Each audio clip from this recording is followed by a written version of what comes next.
the maximum level expert. She thrives in interstellar riches. This video is purely for entertainment and does not infringe on copyrights or laws. The rights to the novel and image belong to the original author. We do not claim ownership. Don't like waiting and want to listen to this fanfic in full now? Subscribe to our Patreon, where you'll find the best fanfics. Chapter 1001. Sister Farke has grown taller too. Big White Goose. The first line. Melon Eater. Good afternoon, my lovely children. Big White Goose just went for a stroll in the melon field and brought you the freshest and most delicious melon. Front row reminder. Children, remember to follow the melon eating rules when eating melon. Don't let Big White Goose's Zingbo account be blocked again. 1. A popular young actor actually has a very bad temper. When he was with an ex-girlfriend in the circle, he had a big quarrel because the other party filmed an intimate scene. It is said that he also abused the ex-girlfriend several times too. The couple photographed by the Big Pants platform yesterday are not a real couple at all. The man has a girlfriend outside the circle privately. This time he deliberately hyped it up to create momentum for the launch of a new drama 3. The male and female protagonists of the sweet pet drama that has recently exploded on the Pineapple platform are actually not familiar with each other at all in private. They didn't even add their contact information. I heard that the Pineapple platform will arrange for them to appear on a love travel variety show in the future for the company of a certain virtual male idol is facing bankruptcy. The virtual idol is likely to be sold to the Big Pants platform. The contract and price are still being negotiated. 5. The new food queen of Bikaliv is suspected of fake personality. Some netizens have dug out the real hammer. It is placed on P9 for you to check. New Moolinlin, it's too early. Is there any goose people who can help to decipher? I don't understand any of them. Flying to your moon, is the goose person above a new follower? These melons still need to be decoded? Aren't they all named TT Zaoki? Yee's popular young actor is high, right? I've heard about his domestic violence before. Sister L accidentally showed her scars when she was on a variety show. Do you want to be a bear too? Yee is high, which is an old melon that has been eaten for a new time. When he participated in the talent show, someone broke the news that he beat his partner. Is there any goose people who understand? Please tell me, who is Woo? I have decoded the other ones, but I don't understand Woo. What the hell is this? Go back upstairs, search for FCJ fraud on Zingbo, and you'll get some gossip. Eat it before the piker PR gets out of hand. Woof woof woof little cat, U1S1, there's nothing to eat, except Woo-do on the Big White Goose's gossip today. I'm tired. When will there be a real gossip in the Zingayu circle? When Jiu finished washing up and lay on the bed, browsing Zingbo, when she clicked in, she saw this gossip push. She glanced through the comment section and found that all these people were posting abbreviations, which made her completely unable to understand what they were saying, so she logged out and wanted to find something new to do. As a result, she had just logged out when she received a message from Lulu. Pika Lulu, my ancestor, thank God you're online. Pika Lulu, did you see that Zingbo post? You weren't affected, were you? The PR department is holding an emergency meeting to come up with a plan, don't worry. Looking at the series of messages sent by the other party, she was really stunned. What is the star blog? What is the impact? Why is the PR department still holding a meeting? Why is she worried? Bakalulu, I edited the message over and over again for a long time, thinking about how to comfort you, but I didn't expect that you didn't know what happened at all. I give up. You should take a look at this first.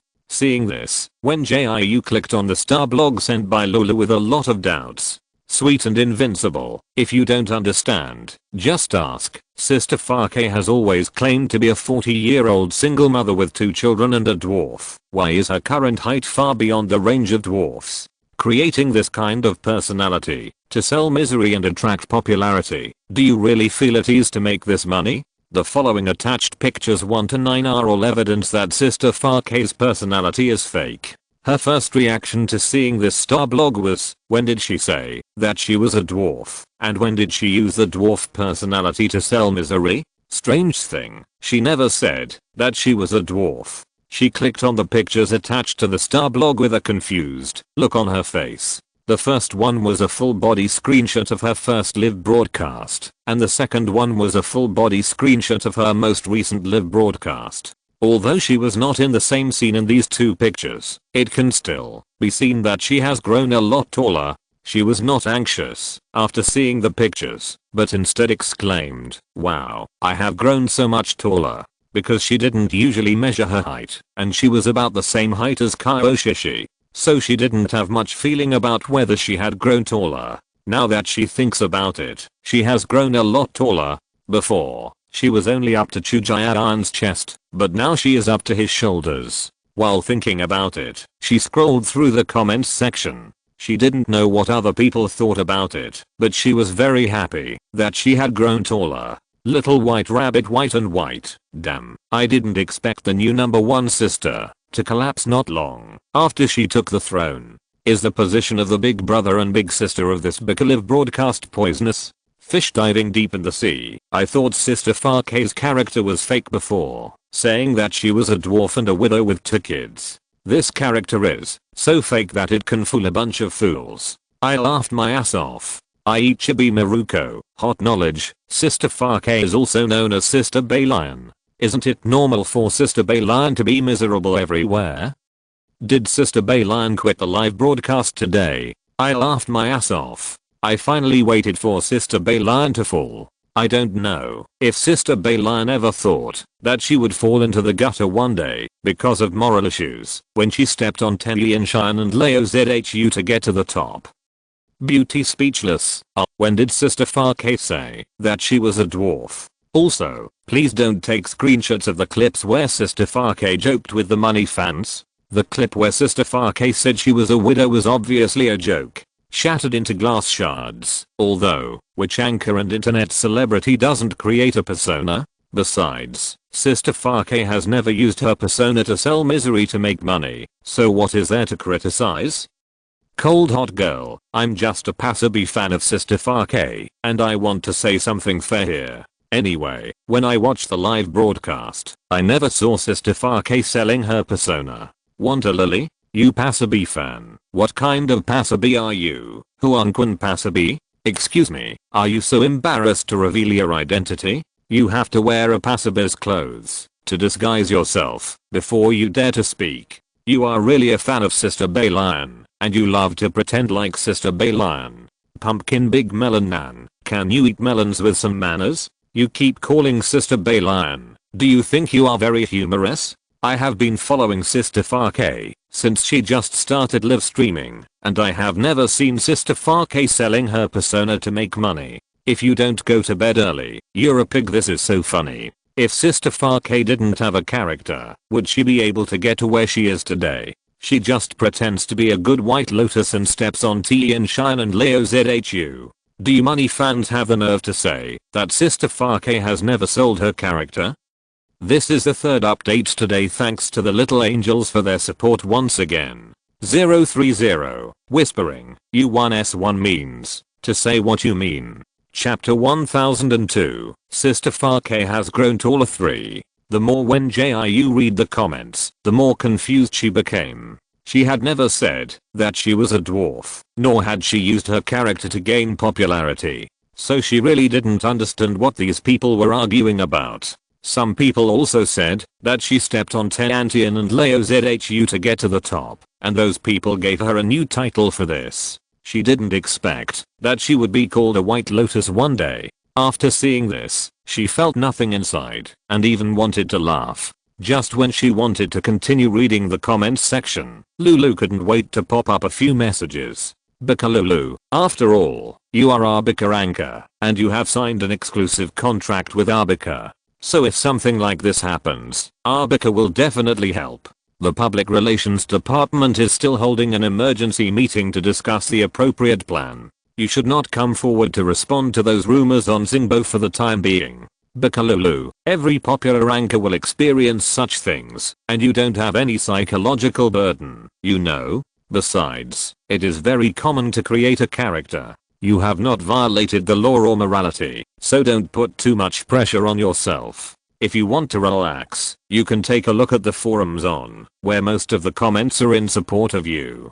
Don't pay attention to those people on Zingbo. Many of those who say bad things are just water armies, and some are just looking for chaos. Seeing this, Wen Jiu first replied to the message to say that he was fine, and then he exited Zingbo and clicked on the live broadcast. In fact, she didn't feel much about the rumors on Zingbo, and even enjoyed watching them, and laughed from time to time. Because those who scolded her were particularly funny. In order to prove that she created a fake persona, someone actually said that he knew her in real life. At first, she thought it was a Zingbo post by a student from the 3047 Academy, but when she clicked in, she saw that the person said that she was indeed divorced in real life, and she had been fighting for the custody of her 2 children with her ex-husband for a long time. The other party said it in a very serious manner, as if he really knew her in real life. If she didn't know her real situation, I'm afraid she would have believed what this person said. Hey, how are you going to solve the problem on Zingbo? Wen Jiu had just opened the food section of the Bicaliv forum when she received a voice call request from Mingyahan. Hearing this, she did not answer the other party immediately, but asked back, "Are you afraid that my bad reputation will affect the sales of Wuao food? Then you really think too much." Mingyahan chuckled with an ambiguous meaning. "I have checked the identity of the person who first posted Zingbo." The other party paused here, clearly waiting for her answer. Alas, this once gentle and gentleman Mingyahan has been with the shameless Ziziu for a long time, and has been assimilated unknowingly. She cursed Ziziu in her heart, and then pretended to be indifferent and asked, "Oh, which of my rivals sent you?" After she took the position of the first anchor in the food section of Bicaliv, many big food anchors were not particularly convinced of her. From time to time, someone would hire a water army to lead her rhythm, but it didn't get to the point of being on the hot search today. Although she had never paid attention to these rumors, it did not mean that she did not know what those people did. "Well, this was indeed done by your rival." Mingyahan seemed to be eating, and his voice was a little vague. "Do you still remember Leo Zhu who was kicked out of the live broadcast industry by you?" Hearing this, Wen Jiu replied speechlessly, "What do you mean by being kicked out of the live broadcast industry by me? I can't stop him from quitting live broadcasting." Wait, this matter could not be caused by him, right? She remembered that Leo Zhu's apology at the beginning was quite sincere. The other party would not be so desperate to mess with her for so long, right? According to the information I received, it should not be caused by him, Mingyahan said and sent her a document. After Leo Zhu announced his withdrawal from live broadcasting, he began to travel around to relax, but his agent and boss has been studying your information. When she heard this, she couldn't help but ask curiously, "Why is his boss studying my information? He doesn't want to have an offline park with me, right?" Fortunately, she didn't reveal much real information before, otherwise she would probably be surrounded by those strange people. "It's not that bad in an offline park. It's because you hid all your information so well that he couldn't find out which planet you are from," Mingyahan said with a smile. "After all, you drove away the cash cow of his company, so it's understandable that he wants to mess with you. In fact, your incident shouldn't have been so big this time. It's mainly because Mr. Lee found a water army company to cooperate with, and only in just 2 days did he hype this matter up to what it is now." Wen Jiu listened to Mingyahan while looking at the files he sent. Unexpectedly, as early as the day before yesterday, the user named Shan Mi Woody had posted a Zingbo questioning her. It's just that she was busy dealing with the affairs of the 13th military region these 2 days, and had no time to pay attention to the rumors on Zingbo. After Shan Mi Woody posted the Zingbo, it made the hot headlines in just half a day and quickly entered the entertainment hot search of Zingbo. Even if her current fans are famous, it wouldn't ferment so quickly. So anyone with a discerning eye can see that someone deliberately wanted to mess with her this time. After she finished reading the contents of the document, Mingyahan asked slowly, "Do you plan to solve this problem yourself, or do you want to find a professional PR to handle it?" "Actually, both are fine," she answered while browsing the forum, "but Bicaliv is already helping me discuss a solution. It doesn't seem good if I stand up and say I want to solve it myself." She could tell that Mingyahan wanted to help, but Bicaliv's PR department was still in a meeting. Others were so dedicated, if she refused now, it would seem a bit ungrateful. After the words fell, the other party was silent for a few seconds before speaking. I wanted to ask you if you wanted to change the platform before, but I didn't expect Bakaliv to be so good to you. So let's wait and see their solution. If they can't solve this problem, I can introduce you to other platforms for live broadcasting. Whether it is resources or traffic, it is better than Baka. After hearing Ming Yehan's words, Wen Jiu was a little confused for a while. Was the other party here to help or to cause trouble for her? Did Ming Yehan think that she was scolded because Bakaliv was not doing a good job?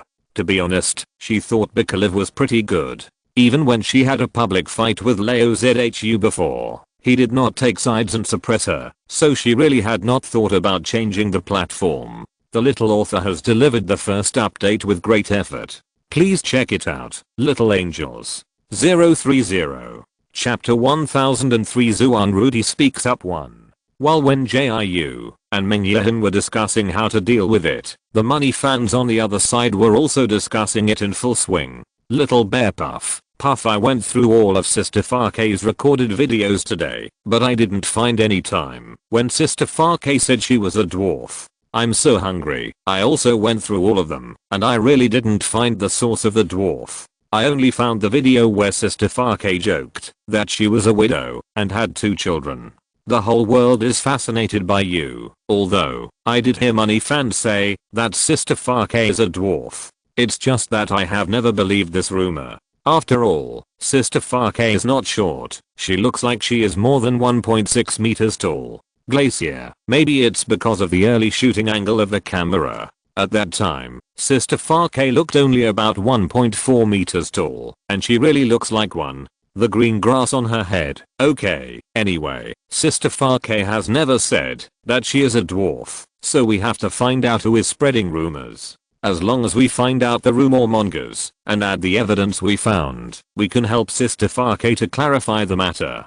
Pumpkin Big Guanan, I have posted the evidence that proves that Sister Farke did not sell her character on Zingbo. Everyone, please remember to forward this Zingbo post. Wind like man, I can be considered an old fan of the company who has been following the company from the early days to now.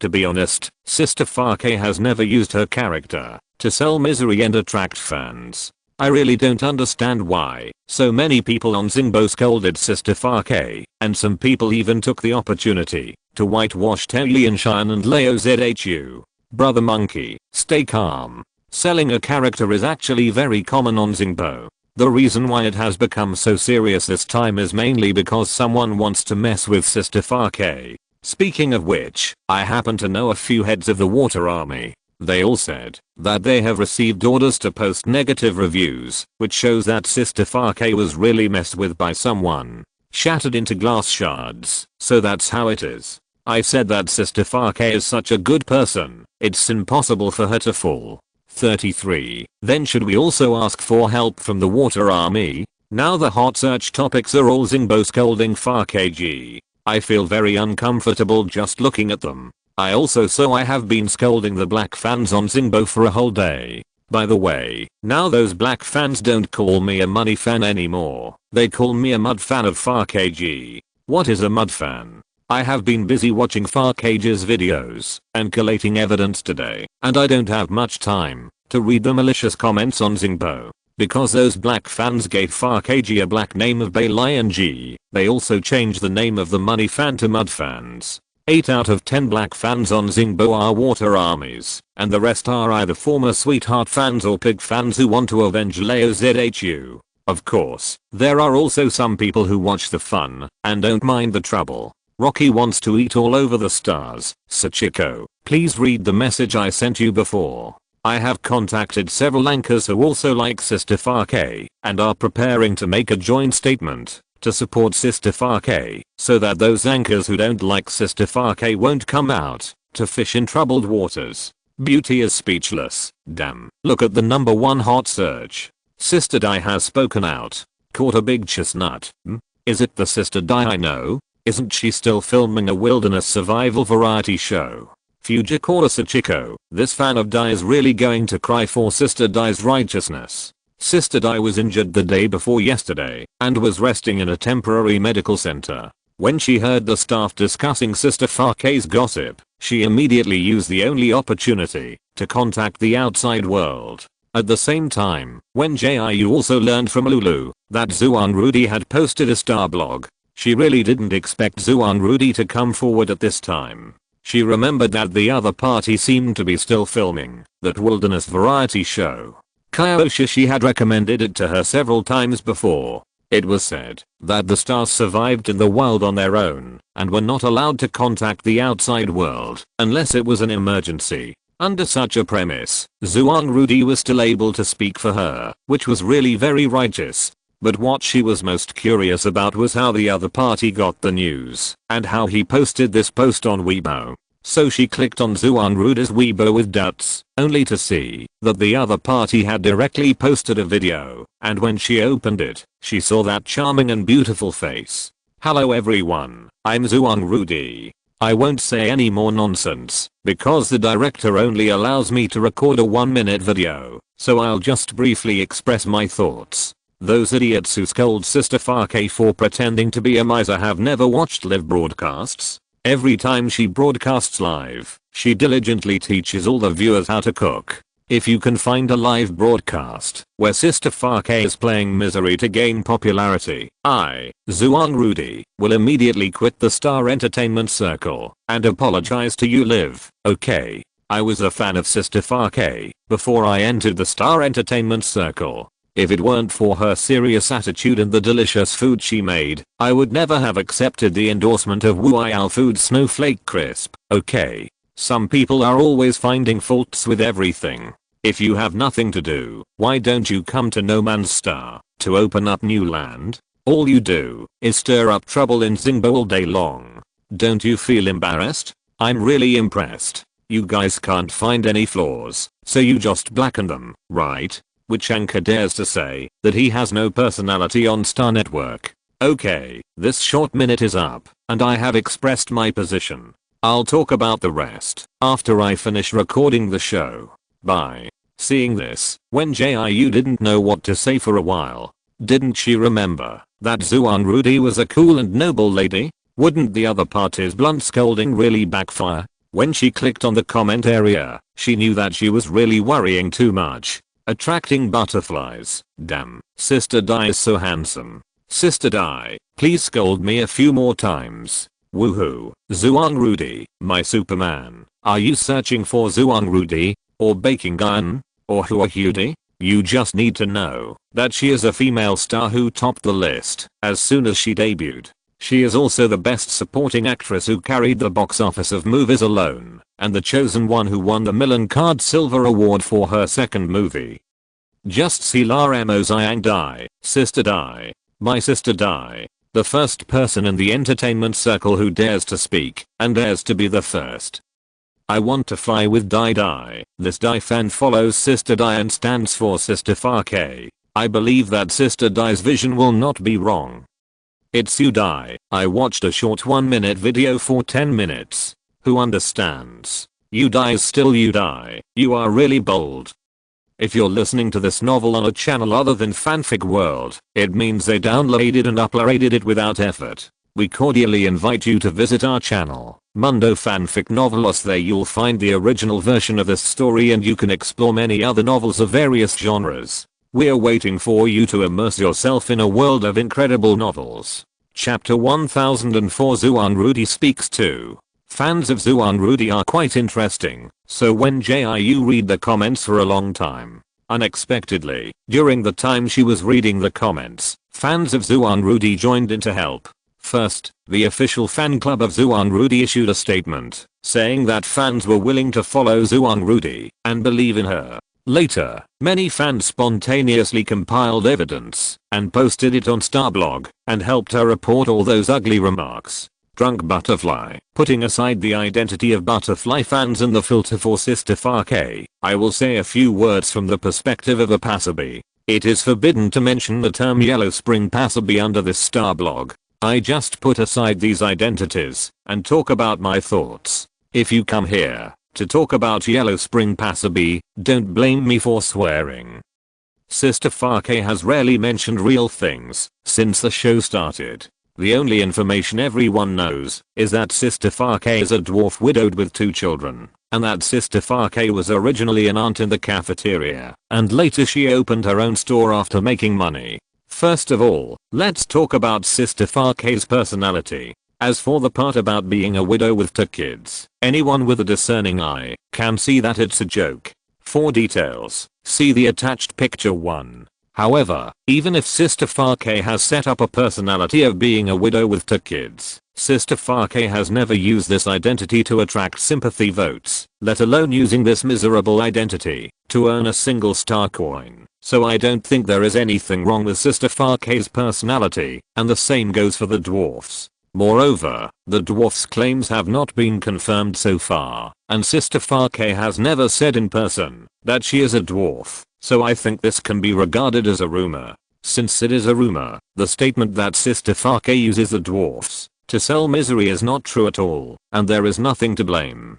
The second is Sister Farkay's business ability. I think people who have doubts about this point will have more or less the answer in their hearts, as long as they place an order for Sister Farkay's products once. Anyway, my whole family loves to eat the dumplings made by Sister Farkay. If there is any food anchor who thinks that Sister Farkay is not worthy of her position, please compare the food you make with her first, okay? The most magical meow, brother Jiu said it very well. Support my Sister Farkay. Support my Sister Dai. I'm both a fan of K and Dai. Sister Farkay and Sister Dai are really great. There is nothing to pick in terms of business ability. The black fans can only deliberately find faults and create black spots. A butterfly flies. This wave must support Sister Farkay.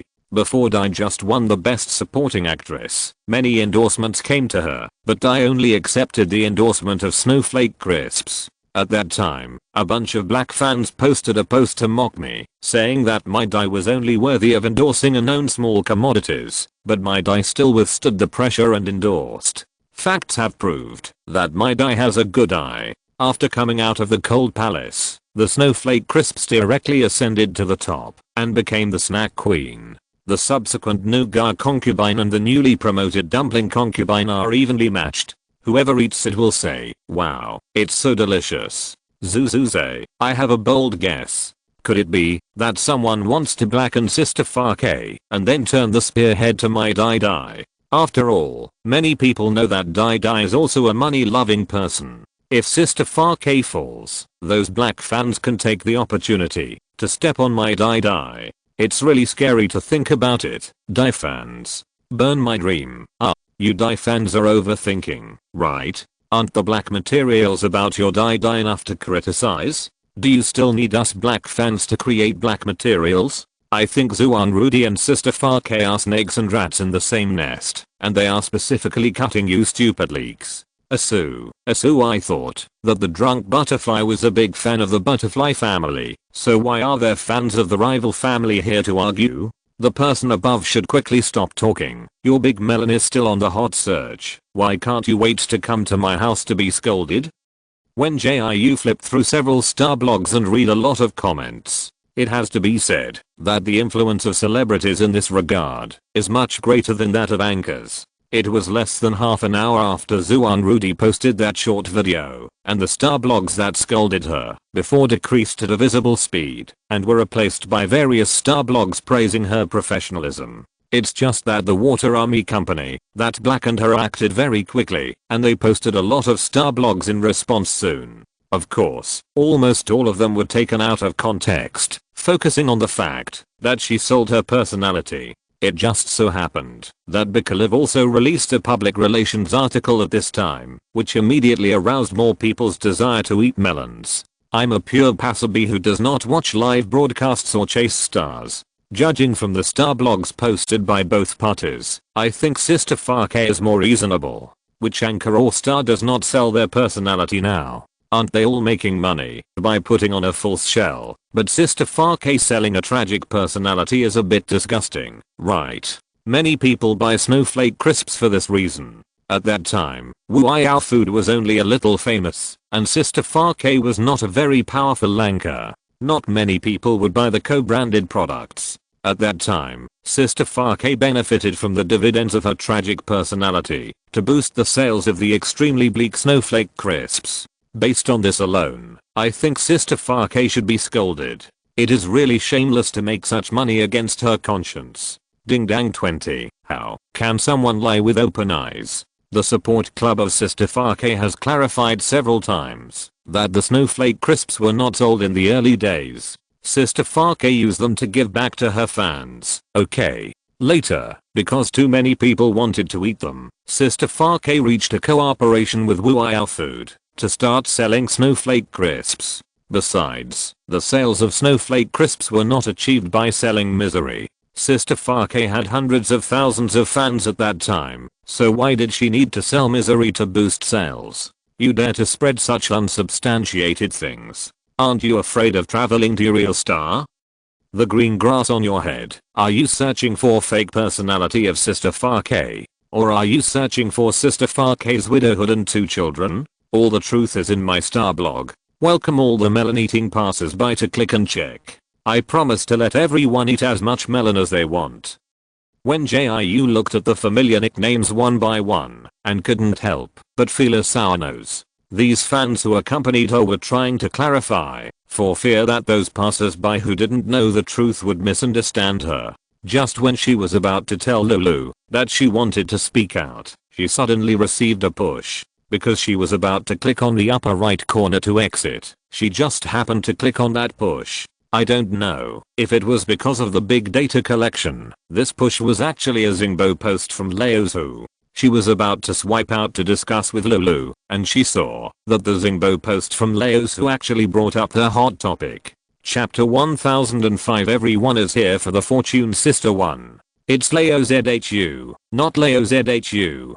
Fuck AGFAKES #LeoZHU is forced to quit the live broadcast INDUSTRY/GOOD afternoon, everyone. I didn't want to get involved in this matter, but I accidentally saw that some people's remarks were too outrageous, so I specially posted this Zingbo to explain. I voluntarily gave up my anchor career. I have said this too many times, but some people still think that I was forced. I really can't understand your thinking. Then I will publicly say today why I quit the live broadcast industry. Everyone knows that I became famous by restoring ancient Chinese food, and they also know that I signed a contract with Candy Company not long after I started live broadcasting. Whether it was before or now, my original intention has always been to promote the food of ancient China, especially those dishes whose methods have been lost over the years. But as my fame grew, Candy Company began to interfere with my live broadcast.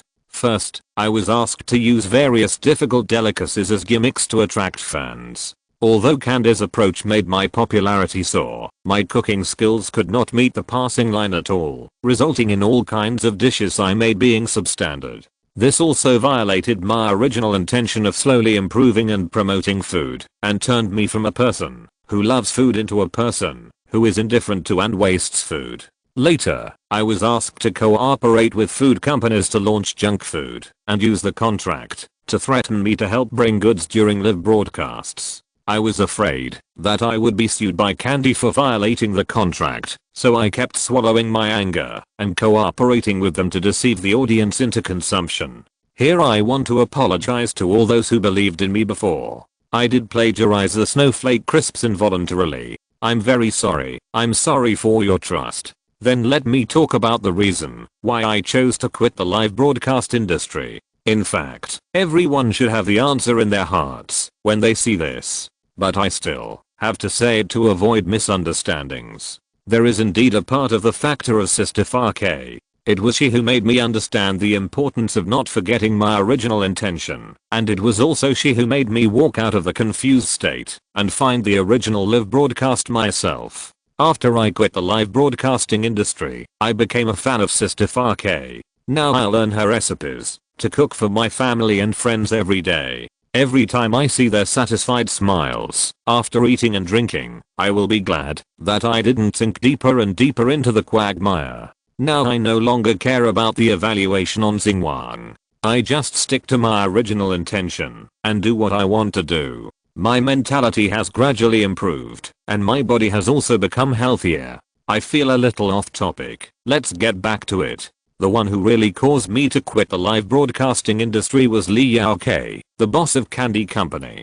He kept asking me to do the wrong things and made me go against my original intention several times to help him make money. This caused me to have very serious psychological problems, and I also had the idea of leaving this world several times. In fact, I had thought about quitting the live broadcasting industry before, but because of the contract and Li Yao-Ke's threats, I endured the discomfort and kept doing live broadcasts. Later, the matter of Zhu Huasu and Bink Sisu became a big deal, which finally gave me an opportunity to get out. So please don't slander Sister Fa-Ke anymore. She is really a very good anchor. Whether it is her character or her professional ability, she is definitely at the top level in the live broadcast industry. She is a well-deserved anchor in the food section of Bikaliv. Finally, I would like to say something to Li Yao-Ke, the boss of Candy Company.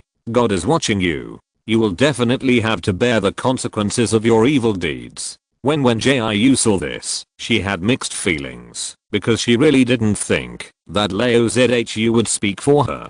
She and Lao Zhu didn't even have contact information, and they were enemies with opposite positions before. Now that the other party has said so much for her, it was really beyond her expectations. Thinking about it, she clicked on the comments area. Lao Zhu's heart and liver. I was in a complicated mood for a while, and didn't know what to say. I'll count out as Sister Fa-Ke 3 times. I'm sorry that I misunderstood you before. The little pig who waits forever. What kind of garbage is Candy? They have been squeezing us pigs all the time.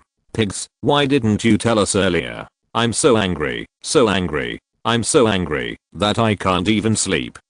Fly with a pig. Wow, I said that Lao Zhu's state was really wrong for a while. The mutton soup he made was so unpalatable that even I, an old pig fan, couldn't stand it. When I posted a thread asking for discussion, a bunch of pig fans said I was a fan of the rival company. I, an old pig fan who has watched Lao Zhu's live broadcast for 3 years, really feel wronged. Koi protects the body. Although Lao Zhu was not forced to leave by Beiliang, Beiliang also had reasons for Lao Zhu's departure. Pig fans don't need to apologize to Beiliang. If Beiliang hadn't insisted on fighting with Lao Zhu, how could so many people care about Bink Sisu and Zhu Huasu? So Beiliang stepped on Lao Zhu to get to the top. Are you obsessed with me too? Did the koi fish above go crazy because he was bashing Sister Fa-Ke? Lao Zhu himself said on Zingbo that the ice and snowsuit incident was his fault, and you still keep talking. Lao Zhu quit the live broadcasting industry because of Sister Fa-Ke. If you are blind, go to the hospital for treatment and stop going crazy here, okay?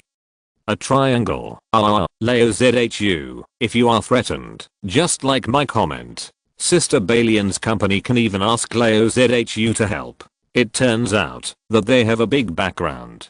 The little pig in the dream. It's so funny, and that person has a big mouth and dares to say anything. Some time ago, Xiao Zhang, who revealed the secret, also posted a video of Sister Fa-Ke, saying that there is no company behind Sister Fa-Ke. You guys who lie with your eyes open are really bashing her. Little mushrooms eating late at night. No way, no way. The black material of Xiao Zhang's cheating has not been cleaned up yet, and you come to help Sister Fa-Ke. It seems that Sister Fa-Ke's background is as big as the rumors say.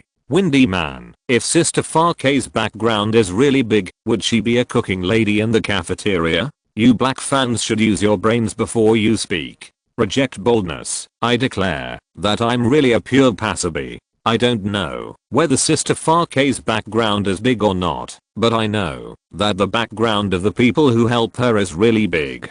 The more Wen Jiu read these comments, the more outrageous they felt. Why did they discuss her background while scolding her? What kind of background can she have? She is just a poor person. Well, although she is not so poor now, she really has no one to support her. I don't understand why those people say that she has a big background. However, just when she thought of this, she received a big surprise, and it was the kind that slapped her in the face loudly. Chapter 1006. Everyone is here for the Fortune Sister too. What? The little princess of Yunhei planet? Wen Jiu answered Lulu's voice call with a confused look on her face. It's the one called Heyu Xingxing. Didn't you see the Xingbo she posted? The other party explained to her excitedly. That's the little princess of Yunhei planet. Her father is the current commander-in-chief of the 2nd military region, and her mother is a queen who is in charge of Yunhei planet. She can be said to be the chosen one who is loved by everyone. Hearing this, Wen Jiu was even more confused. Although she knew Yunhei planet and the 2nd military region, she didn't know any little princess at all. Lulu still gave her the Xingbo nickname, and she didn't usually watch Xingbo, so how could she know who this Heyu Xingxing was? Wait, Heyu Xingxing? A name suddenly flashed through her mind. She remembered that the 3rd place in her live broadcast room seemed to be called Heyu Xingxing Wandering in the Ocean. Could it be that this Heyu Xingxing Wandering in the Ocean was the Heyu Xingxing that Lulu was talking about? While analyzing it carefully in her mind, she clicked on the Xingbo sent by Lulu. I came out with my evidence. To support Sister Fake, I started watching Sister Fake's live broadcast in November last year, and before I knew it, I became the 3rd on Sister Fake's list, and I also bought a lot of products jointly launched by Sister Fake and Wuao Food. For details, you can check my 9 square grid pictures to prove that I have not been threatened by the so-called threat. I'm a money fan who voluntarily speaks for Sister Fake. In fact, I didn't like watching live broadcasts very much before, and I rarely bought products from these anchors and internet celebrities. Unexpectedly, I accidentally saw Sister Fake's video on Xingbo. At that time, I thought the recipes shared by this sister were very detailed, so I copied a recipe and cooked it myself according to the steps. I still remember that it was a recipe for braised pork. After it was done, I only ate 2 or 3 pieces, and my mother took it away and ate it all. From then on, my mother and I became fans of Sister Fake. Sometimes when she didn't have time to watch the live broadcast, she would specially watch the replay video. This post was sent after the approval of my mother. Anyway, I think Sister Fake's personality is not a big problem. She has never used her personality to sell misery or to attract popularity, so there is nothing worth criticizing. Moreover, Sister Fake has selflessly shared so many ancient Chinese recipes. I would like to ask how many big anchors in the food area dare to share recipes. Don't tell me that this is all for the purpose of creating a personality and making money. I privately chatted with Sister Fake some time ago. I wanted to use star coins to buy the right to use the recipes to open a restaurant. But Sister Fake did not take a penny after learning about this and encouraged me to open a restaurant to promote ancient Chinese cuisine. I would like to ask if the person who can make such a decision is the kind of person who is greedy for money? Wen Jiu couldn't help feeling guilty when she saw this. Now she is still working hard to make more money, but in the eyes of others, she is actually a person who doesn't love money. It's really embarrassing. The little princess has spoken a lot for you, and now public opinion is leaning towards you. Lulu's voice suddenly sounded. I didn't expect the little princess to be the 3rd on your list. She is famous for not liking everyone, and she once publicly scolded General Lu of the 1st military region on Xingbo. She originally wanted to hang up Lulu's voice call because it was a little late and she couldn't talk. But when she heard the second half of the other party's sentence, she immediately gave up the idea and asked in a low voice with great interest, this little princess also scolded General Lu. Was it the General Lu named Lucy? If she talked about this, she wouldn't be sleepy. Yes, it was Admiral Lu. Lulu deliberately lowered her voice when she said this. At that time, the little princess followed her father to visit the headquarters of the 1st military region. Somehow, she had an argument with Admiral Lu, and the little princess was so angry that she publicly scolded Admiral Lu on Xingbo. This incident caused a huge uproar on Xingbo. At that time, I was like a wild civet in a melon field, jumping up and down, eating melons for 3 whole days, and I was so stupid. First, the little princess scolded Admiral Lu for being self-righteous and chauvinistic, and then it was revealed that Admiral Lu and the eldest son of the Ming family had broken up. I can only say that it was very exciting. Very, very exciting. Wen Jiu couldn't help but raise the corners of her mouth when she heard the first half of the words. She felt that the little princess whose name was unknown, was right to scold. She also felt that Lucy I was particularly self-righteous and was still a typical male chauvinist. But after she heard the second half of the words, the corners of her mouth that had been raised fell. She didn't expect that she would eat her own people when eating melons. She even specifically asked Lulu if the eldest son of the Ming family was Ming Yihan. After getting a positive answer from the other party, she felt a little complicated for a while. In fact, it was not surprising that Ming Yihan and Lucy I knew each other. After all, the Ming family was also a famous family in the imperial capital Star, and the children of that family all played together. But what she didn't expect was that the two were actually good friends in the past, and they even became a hot search when they broke up. TSK, this melon is really exciting, but it's a pity that she couldn't witness it. With strayed off topic, Lulu suddenly realized that she had strayed off topic, so she pulled the topic back with a serious expression. Anyway, it's a good thing that the little princess came out to speak for you, and our work in the public relations department can be easier. If you have no objection, we will sue those netizens who continue to slander you in the name of the company later. After all, you are the anchor of our Bika Live, and you have not signed a contract with other economic companies. It is also right to help you deal with such things. So don't give yourself a psychological burden. As long as you don't jump to other platforms, then these efforts are worth it for us. Hearing this, Wen Jiu first clicked on the comment area and then replied, "Don't worry, I have seen everything that Bika Live has done, and I'm not the kind of ungrateful person. As long as Bika Live can always treat me fairly, I will not jump to other platforms."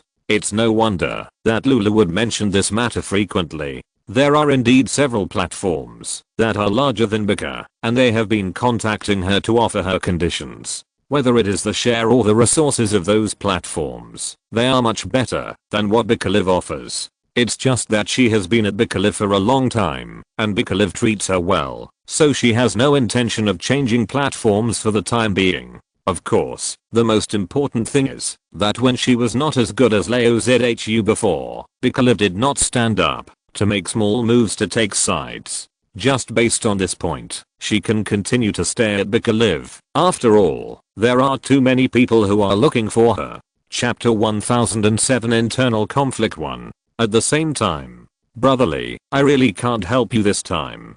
That's the little princess of Yunhei planet. I'm just an ordinary person doing a little business. How can I afford to offend a big shot like the little princess? Hearing this, Li Yaokei widened his bloodshot eyes. Old Xiang, you promised to help me get rid of Gong Zifake before. Besides, don't you want to make Xiangshan Bobo the number one in the Bika food district? If Gong Zifake doesn't step down, how can Xiangshan Bobo get to the top?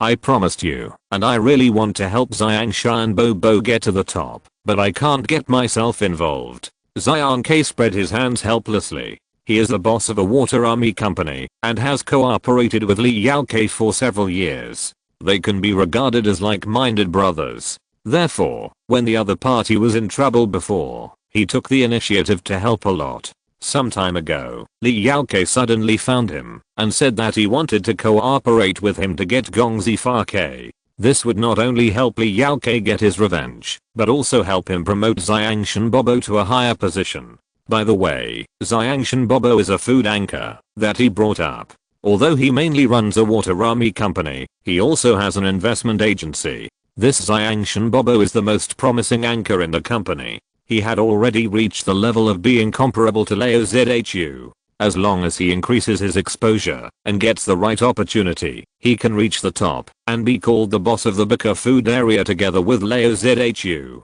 He had originally discussed with Li Yaokei and planned to hype Xiangshan Bobo and Leo Zhu to increase Xiangshan Bobo's exposure and build momentum. But before the plan could be implemented, Leo Zhu was defeated by Gong Zifake, and Li Yaokei's company was in crisis, which resulted in their original plan being scrapped. And his Xiangshan Bobo also lost the chance to reach the top, letting Gong Zifake take advantage of it. He thought about letting Xiangshan Bobo suppress Gong Zifake, but the problem is that Gong Zifake's popularity and business ability are far better than his Xiangshan Bobo, and this is a gap that cannot be bridged by any means. So he gave up this idea and just let Xiangshan Bobo develop well first, and there will always be a chance to suppress Gong Zifake in the future. Unexpectedly, this weight led to Li Yaokei. Brotherly, you have manipulated public opinion in Xingbo before. You must know who the little princess is, right?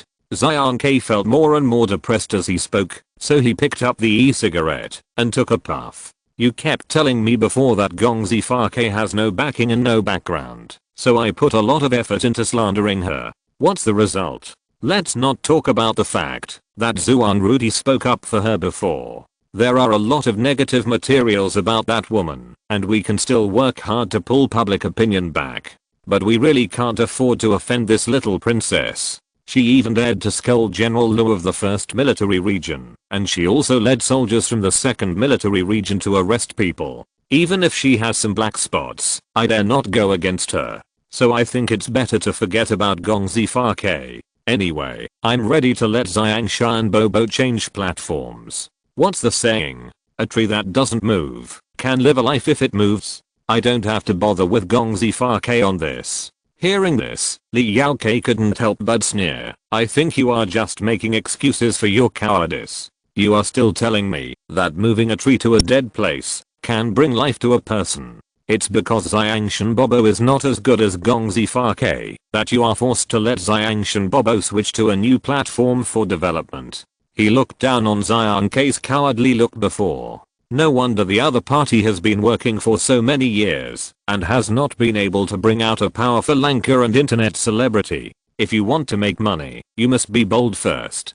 People like Xiankei deserve not to make money. If his company was not on the verge of bankruptcy and other water army companies were avoiding him, he would not come to cooperate with people like the other party. Xiangshan Bobo, cultivated by Xiankei, is also a waste. He relies on a decent appearance to get by in the food area. He belongs to someone who is considered to have a good appearance in the food area, but cannot rank in other areas that rely on appearance. Does the food area require good looks? Of course not. If Xiankei had not caught him before, he would never have agreed to the other party's sweet kiss. Thinking of this, he couldn't help but sneer again. Only a fool like you would treasure Xiangshan Bobo. What kind of trash is this who relies on his looks to get by in the food district? No wonder he is trampled under the feet of Gong Zifake. If you really want to make more money, then come with me to pull Gong Zifake down. Then I will help you pick out a good seedling to cultivate, and I guarantee that it will be better than the Xiangshan Bobo you are promoting now.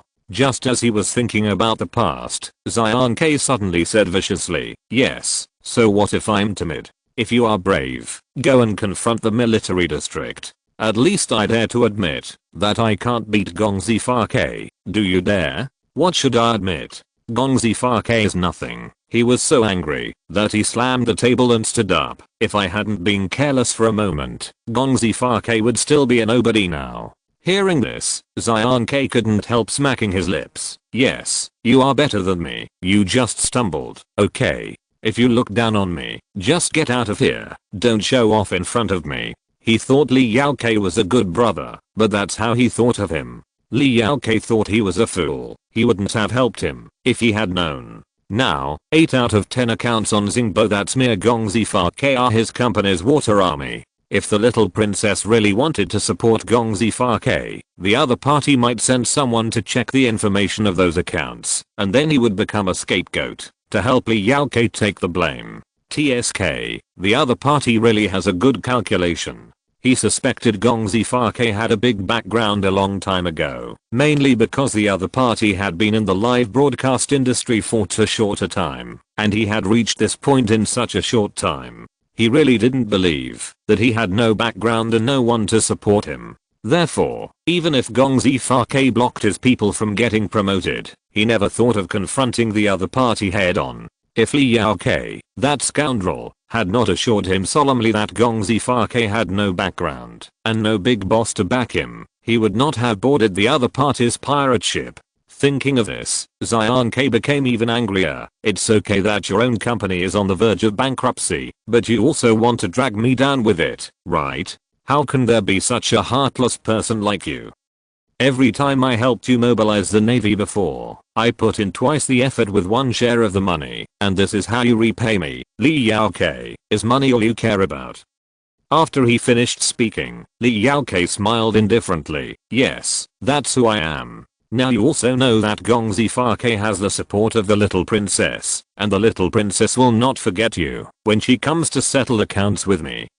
So you only have two choices right now. Either kick me out and apologize to Gong Zifake, beg for mercy, or continue with my plan and pull Gong Zifake off the altar. Warm reminder, if you choose the second one, the little princess won't care if Gong Zifake really fails.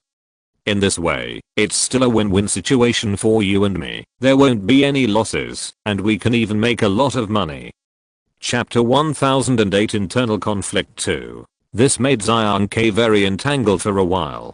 To be honest, he really didn't want to wade into the muddy water anymore. But if he pulled out at this time, could he really avoid suffering?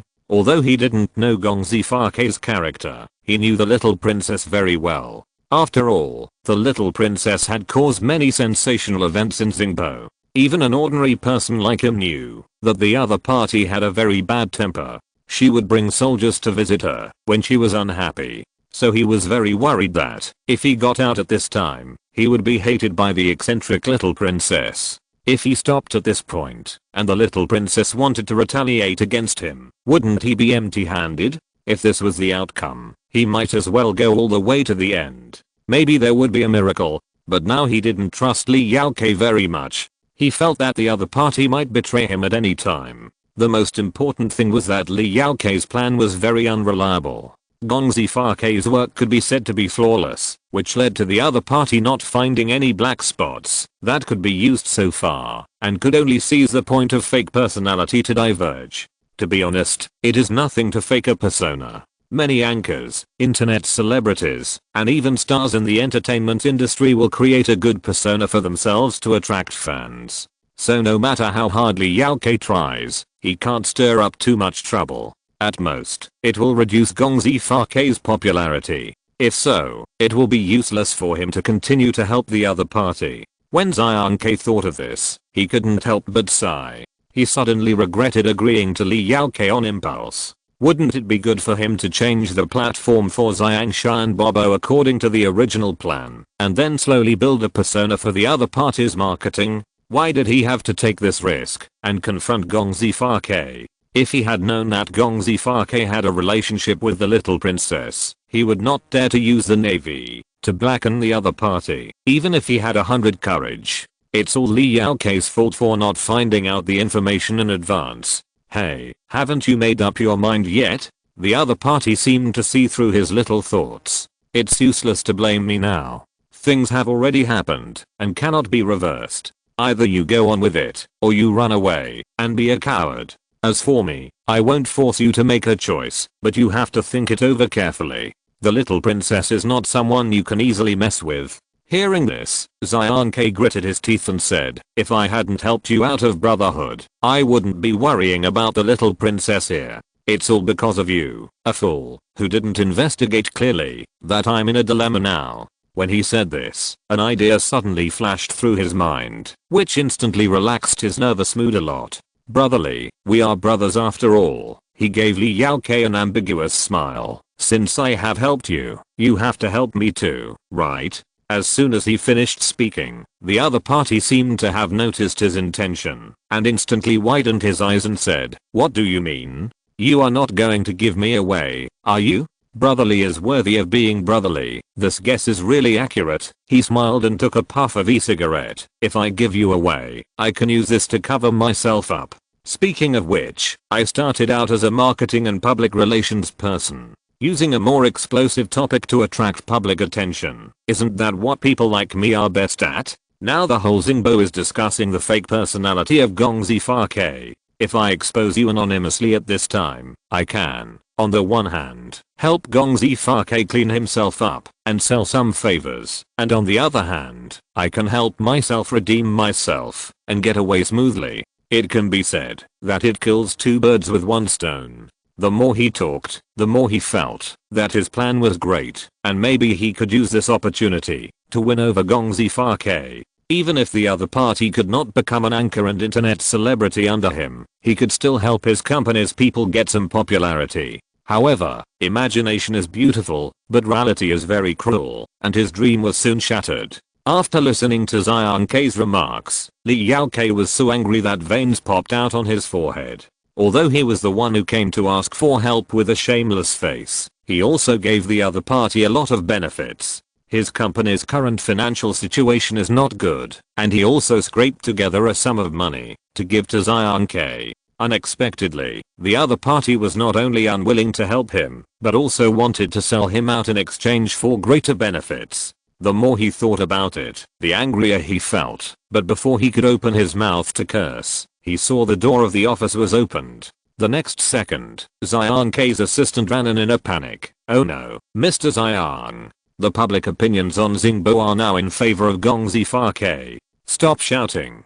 I knew about this a long time ago." Zion K was already upset, and when he saw his assistant so anxious, he felt even more irritated. After the words fell, the assistant's face was still in a panic, and he hurriedly opened the light screen panel. "Boss Zion." After Zuan Rudy and the little princess spoke out for Gong Zifa K, the two young masters of the Ming family and the Mu family of the Imperial Capital Star, they all publicly expressed their support for Gong Zifa K on Xingbo. Li Yaokei, who was standing next to him, couldn't help but ask in confusion when he heard this. "I know the Ming family of the Imperial Capital Star. The founder and current owner of Wuiao Food is the eldest young master of the Ming family of the Imperial Capital Star. But haven't the Ming family and the Mu family always been incompatible? Why would the young master of the Mu family help Gong Zifa K at this time? Although he is not from the Imperial Capital Star, he makes a living by traffic popularity, and he also has to attract investment and find backers, so he must understand the situation of the major families. The Imperial Capital Star is the central planet of the Federation, so it is naturally the place that the public pays the most attention to, and the Ming family and the Mu family are both top families in the Imperial Capital Star, so he can be said to know a little about the situation of these two major families. It was just that Wuiao Food was not well known at the beginning, and he felt that it didn't matter because the emperor was far away, so he had the courage to join forces with Crown Food. Facts have proved that the methods of the children of the aristocratic family are much more powerful, and they beat him to a point where it is difficult to turn over. He only hates that he is not from an aristocratic family, otherwise he would not have fallen to this point. I don't know either. The assistant, who is nearly 30 years old, is already a mature man, but he still can't keep calm at this time. With the voices of the Ming and Mu families, the marketing accounts we bought before have begun to delete Xingbo and hide. In fact, when Zuan Rudy and the little princess came forward, many marketing accounts were shaken and wanted to get out. But Zion K didn't follow up for a long time, so the assistant could only lead other staff to brainwash these marketing accounts and give them reassurance pills. Who knew that the Ming and Mu families suddenly appeared, and the marketing accounts all began to retreat. Chapter 1009 Internal Conflict 3. In fact, the assistant also wanted to pack up and run away. He could accept losing his job, but he could not accept traveling to Uriel Star. He could find another job if he lost it, but if he went to Uriel Star, his life would be ruined. Why delete it? They have already posted on the Star blog. Do you think deleting it will work? Zion K felt a sense of betrayal and pain. Do they think that the Star Network has no memory? Who knows which netizen has evidence in his hand? He now regretted that he had boarded Li Yaokei's pirate ship. Wouldn't it be good to make a little money and live a peaceful and happy life? Why did he listen to the other party's nonsense and help Gong Zifa K? Now thinking about it, he was really too impulsive before. Gong Zifa K only signed a contract with Bikaliv, but he was able to have millions of fans in a short period of time. Is this something that people without background and backing can do? Why did he believe Li Yaokei's nonsense that Gong Zifa K had no one to back him up? This is the little princess of Yunhei Star and the son of a noble family of Didu Star, and he almost slapped his face. It was understandable that Zuan Rudy spoke up for Gong Zifa K. The little princess usually looked down on people with arrogance. He didn't believe that she was just speaking up for Gong Zifa K as a fan. and the two young masters of the Imperial Star family were also notoriously difficult to mess with and had bad tempers. They would never stand up for Gong Zifa from the perspective of fans. There was only one possibility, that is, Gong Zifa had a big background, so big that these people wanted to please him. Fuck you, you screwed me over. Zion K glared at Li Yao K with great pain. I'm going to have someone post an article now to let those people know that it was you who advocated smearing Gong Zifa. If he didn't come up with some remedial measures, his hard-earned business would soon turn into smoke. Hearing this, Li Yao K could only stiffen his neck and say, if you dare to betray me, don't blame me for dragging you down with me. I just gave you a small idea. Those water army that insulted Gong Zifa were all hired by you. Let's see who dies miserably. Besides, I'm alone anyway. I don't have parents and children like you. If something happens, the whole family will suffer. If you really betray me, then your whole family will die with me. In fact, he is now as panicked as Zion K. He really didn't expect that there would be so many people to help Gong Zifa. He originally thought that Gong Zifa only had Ming Yehan as a helper, and even if Zuan Ruti spoke out, it would not be of much help. Besides, Ming Yehan was just cooperating with Gong Zifa, and he couldn't be called a good friend who had to help. Who knows, once the matter on Gong Zifa's side gets out of hand, Ming Yehan will quickly terminate the contract and distance himself. After all, he and Ming Yehan are both businessmen, and he knows the true nature of these businessmen best, which is to seek profit and avoid harm. And Zuan Ruti is now recording a closed variety show on Wu Rengsing, and it is almost impossible for her to get the news and help Gong Zifa overcome the difficulties. That's why he found Zion K to partner with him and unscrupulously discredit Gong Zifa. Who knew that so many people would come out to speak for Gong Zifa, and each of them is something that ordinary people like him can't fight against. If it were in his former glory, he could still bite back with the help of his backers. But since Lao Zhu left the company, he was deliberately suppressed by Ming Yehan, and his backers quickly withdrew and ran away. So now he is a person without power and money, and he can't confront these people head on. When he thought of this, he hated Gong Zifa even more. The other party had so many backers, and had to pretend to be an ordinary person, which put him in trouble again. If he had known that Gong Zifa had a backer behind him, he would definitely not gamble everything to destroy the other party. Now, not only did he fail to destroy Gong Zifa, but he also had to face a difficult situation again. The more he thought about it, the more he hated Gong Zifa. Alas, it's fate. Zion K took a puff of his electronic cigarette and exhaled a thick cloud of smoke. In fact, I think it's not a bad idea to stop now. These people are just helping Gong Zifa to clarify, and they don't mean to pursue it to the end. I can cancel the Xingbo account that first posted the article to guide public opinion, and then post an apology to Gong Zifa before canceling it, and then let the marketing account under my command take screenshots and forward them to guide the public. Anyway, all kinds of big things happen on Xingbo every day, and everyone will soon forget about today's incident. After all, he worked in marketing for a few years and then started his own company. He went from a white-collar worker with little money to a boss. He has some real skills to be able to develop to this point today, especially in terms of controlling public opinion. He is very good at it. However, just as he finished speaking, Li Yao K roared with a ferocious look. No, I must get rid of Gong Zifa. It's all because of her that I have fallen to this point. If she hadn't insisted on king with Lao Zhu wouldn't have been hit so hard by her that he would quit the live broadcast and leave the company. My backer wouldn't have suddenly withdrawn his investment, and I wouldn't have been suppressed by that Ming Yehan to the point of bankruptcy. It's all because of this bitch.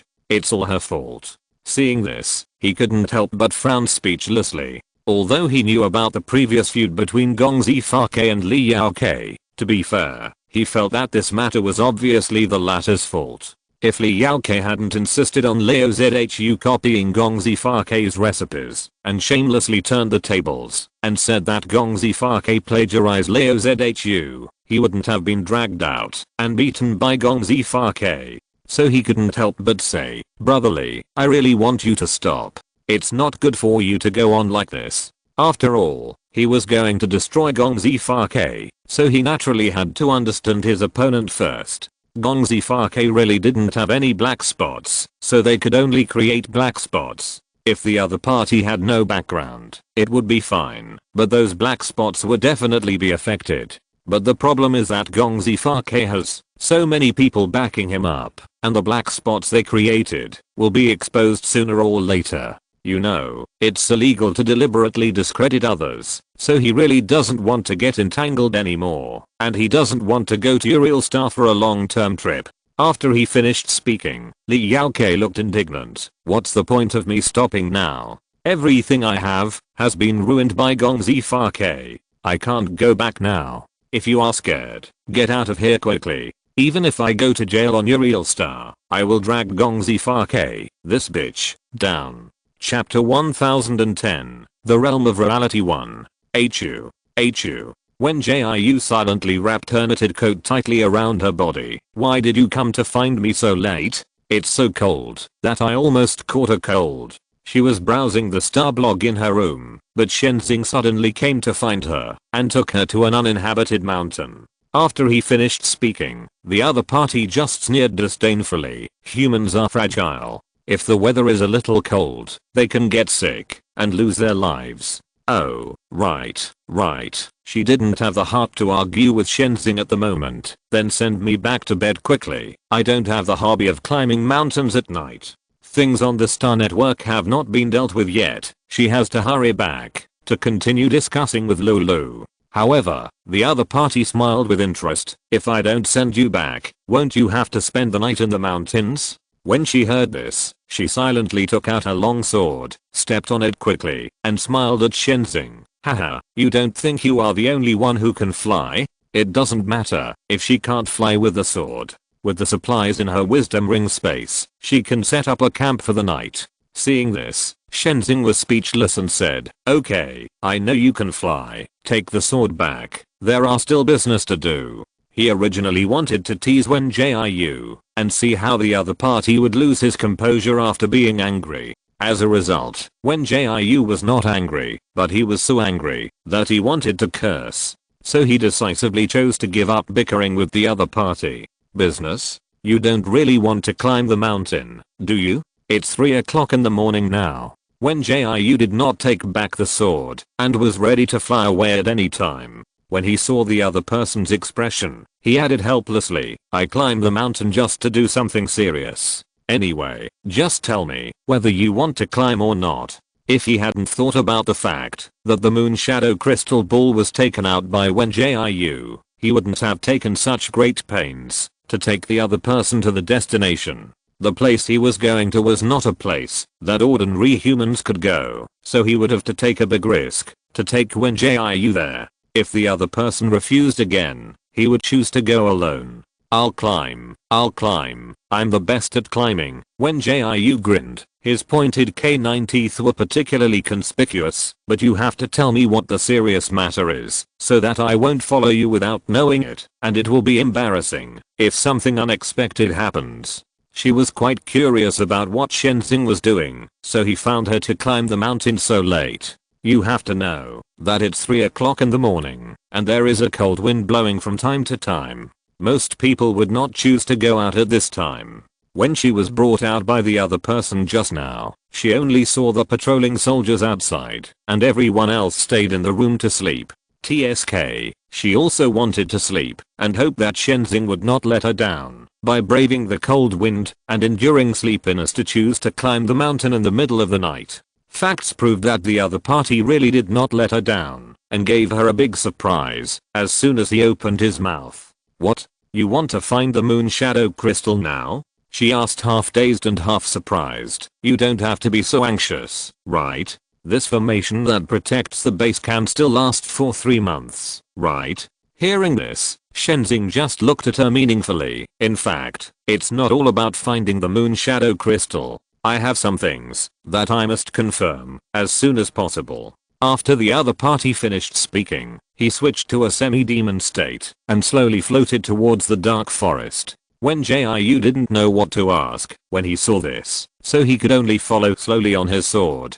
The bright moonlight reflected mottled light and shadows through the leaves. She flew on the sword while carefully observing the surroundings. This mountain is next to the field where they dug the moon shadow crystal during the day, so you can still see traces left by people along the way. For example, there were fallen branches and vines, and messy footprints. From this, it can be seen that the people from the 13th military region have been into the mountains a lot. If she had known that she would have to follow Shenzing to climb the mountain in the middle of the night, she would have asked Yuan King or all lands in Iu in advance what treasures were worth exploring in the mountain. She flew for about 10 minutes and saw that there were fewer and fewer traces of human intervention around her. It seemed that she and Shenzing had already entered a deeper position. Can you fly faster? The other party suddenly stopped in the air with disgust. If I miss the opportunity later, I won't be able to do my job. Hearing this, Wen Jiu spread his hands helplessly. I'm already flying at the fastest speed, but there are weeds and vines everywhere blocking the way. I have to use weapons to open a way. She felt that Shenzing was really talking without any pain in his waist. Although the other party still retained half of his human appearance after half demonization, he had essentially turned into smoke and could not be touched, so he could fly freely in this dense forest.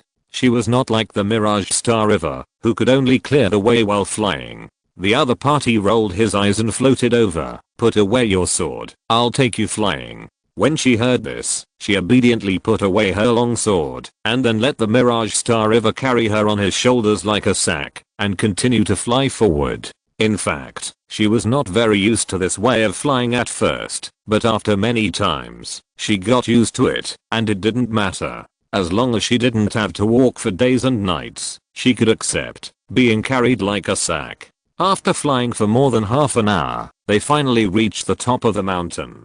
So you really came out in the middle of the night to climb the mountain? Your hobby is really special. I don't understand, but I respect your hobby.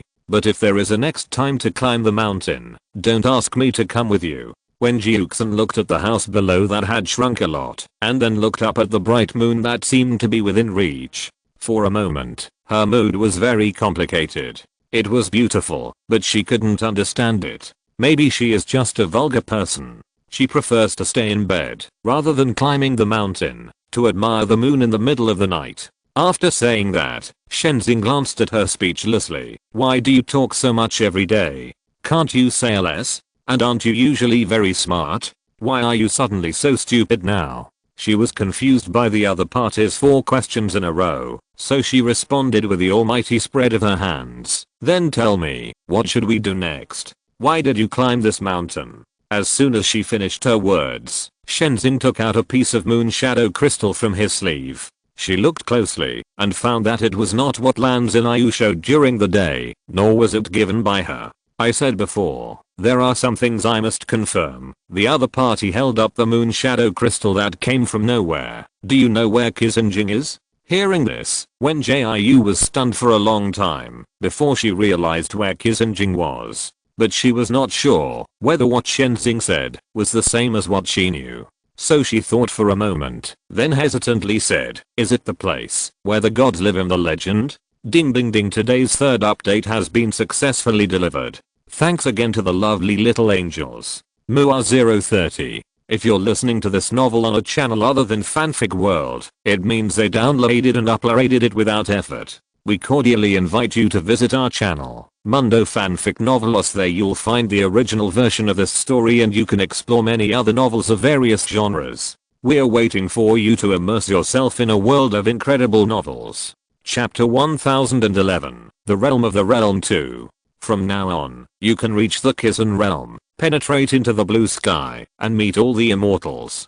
Kizun in Taoism means to preserve the true nature and return to its original source, and this Kizun realm is the place where all the immortals gather and live in the legend. Wen Jiu had only heard about it from her senior brothers and sisters in the past. After all, they were all cultivators, and the ultimate goal was to ascend to heaven. As for whether Kizun realm existed, she didn't know. It seems that you know a lot. Shenzing raised his eyebrows with interest. Do you want to go to Kizun realm to take a look? Hearing this, she was excited for a moment, and then she quickly calmed down. She felt that Shenzing seemed to have bad intentions. You know, Kizun realm is the place where the gods live in the legend. It doesn't matter if a big monster like Shenzing goes there to play, but she is just a little mortal now. What qualifications do she have to set foot in such a place? The other party seemed to be a little impatient, so he sneered and said, "If you don't answer me, go down the mountain and go back to sleep."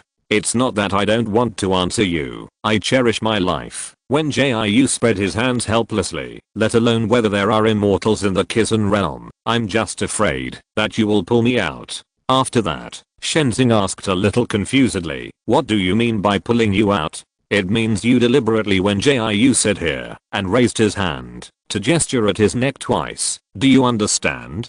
Shenzing's face turned black when he saw this scene. He just wanted to take Wen Jiu to do something, but the other party thought he was holding back to do something bad. So he ignored Wen Jiu and just raised the moon shadow crystal to ensure that the moonlight could shine on it. The moonlight that was originally uncaptured and untouchable was absorbed by the moon shadow crystal at a speed visible to the naked eye. Strands of moonlight turned into light balls, constantly condensing towards the direction of the moon shadow crystal. As time went by, the crystal, which originally had only a faint glow, became as dazzling as a night pearl.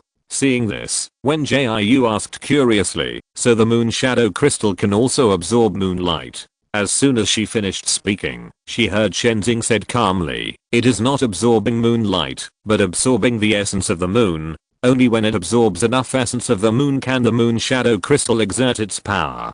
What do you mean? She rarely felt so confused. The main reason was that Shenzing's words were too vague, and she didn't know what the moon shadow crystal was used for, so she was confused. After listening to it, the other party looked at the bright moon hanging in the sky and patiently explained to her softly, "Moon shadow crystal can store energy. Whether it is human spiritual power or divine power, or the essence of the moon I just told you, it can be absorbed and stored by the moon shadow crystal. Not only that, the moon shadow crystal can also bring out the energy stored in it, so many demons prefer to use moon shadow crystal when arranging formations compared to spirit stones." She finally understood after hearing this. In simple terms, this moon shadow crystal is like a power bank. It can store electricity and release electricity at the same time. So compared to spirit stones that can only release electricity, the demons prefer moon shadow crystal. After all, if you use spirit stones to arrange formations, you have to replace the spirit stones every once in a while, which is quite troublesome to be honest. But moon shadow crystal is different. It can absorb energy and release it, and generally does not need to be replaced. If she were to choose, she would definitely choose the latter. But Shenzing said so much, but did not say what to do next, so she was still in a daze. Just when Wen Jiu was thinking about whether to ask Shenzing a question, she saw a vortex suddenly appear in the dark night sky.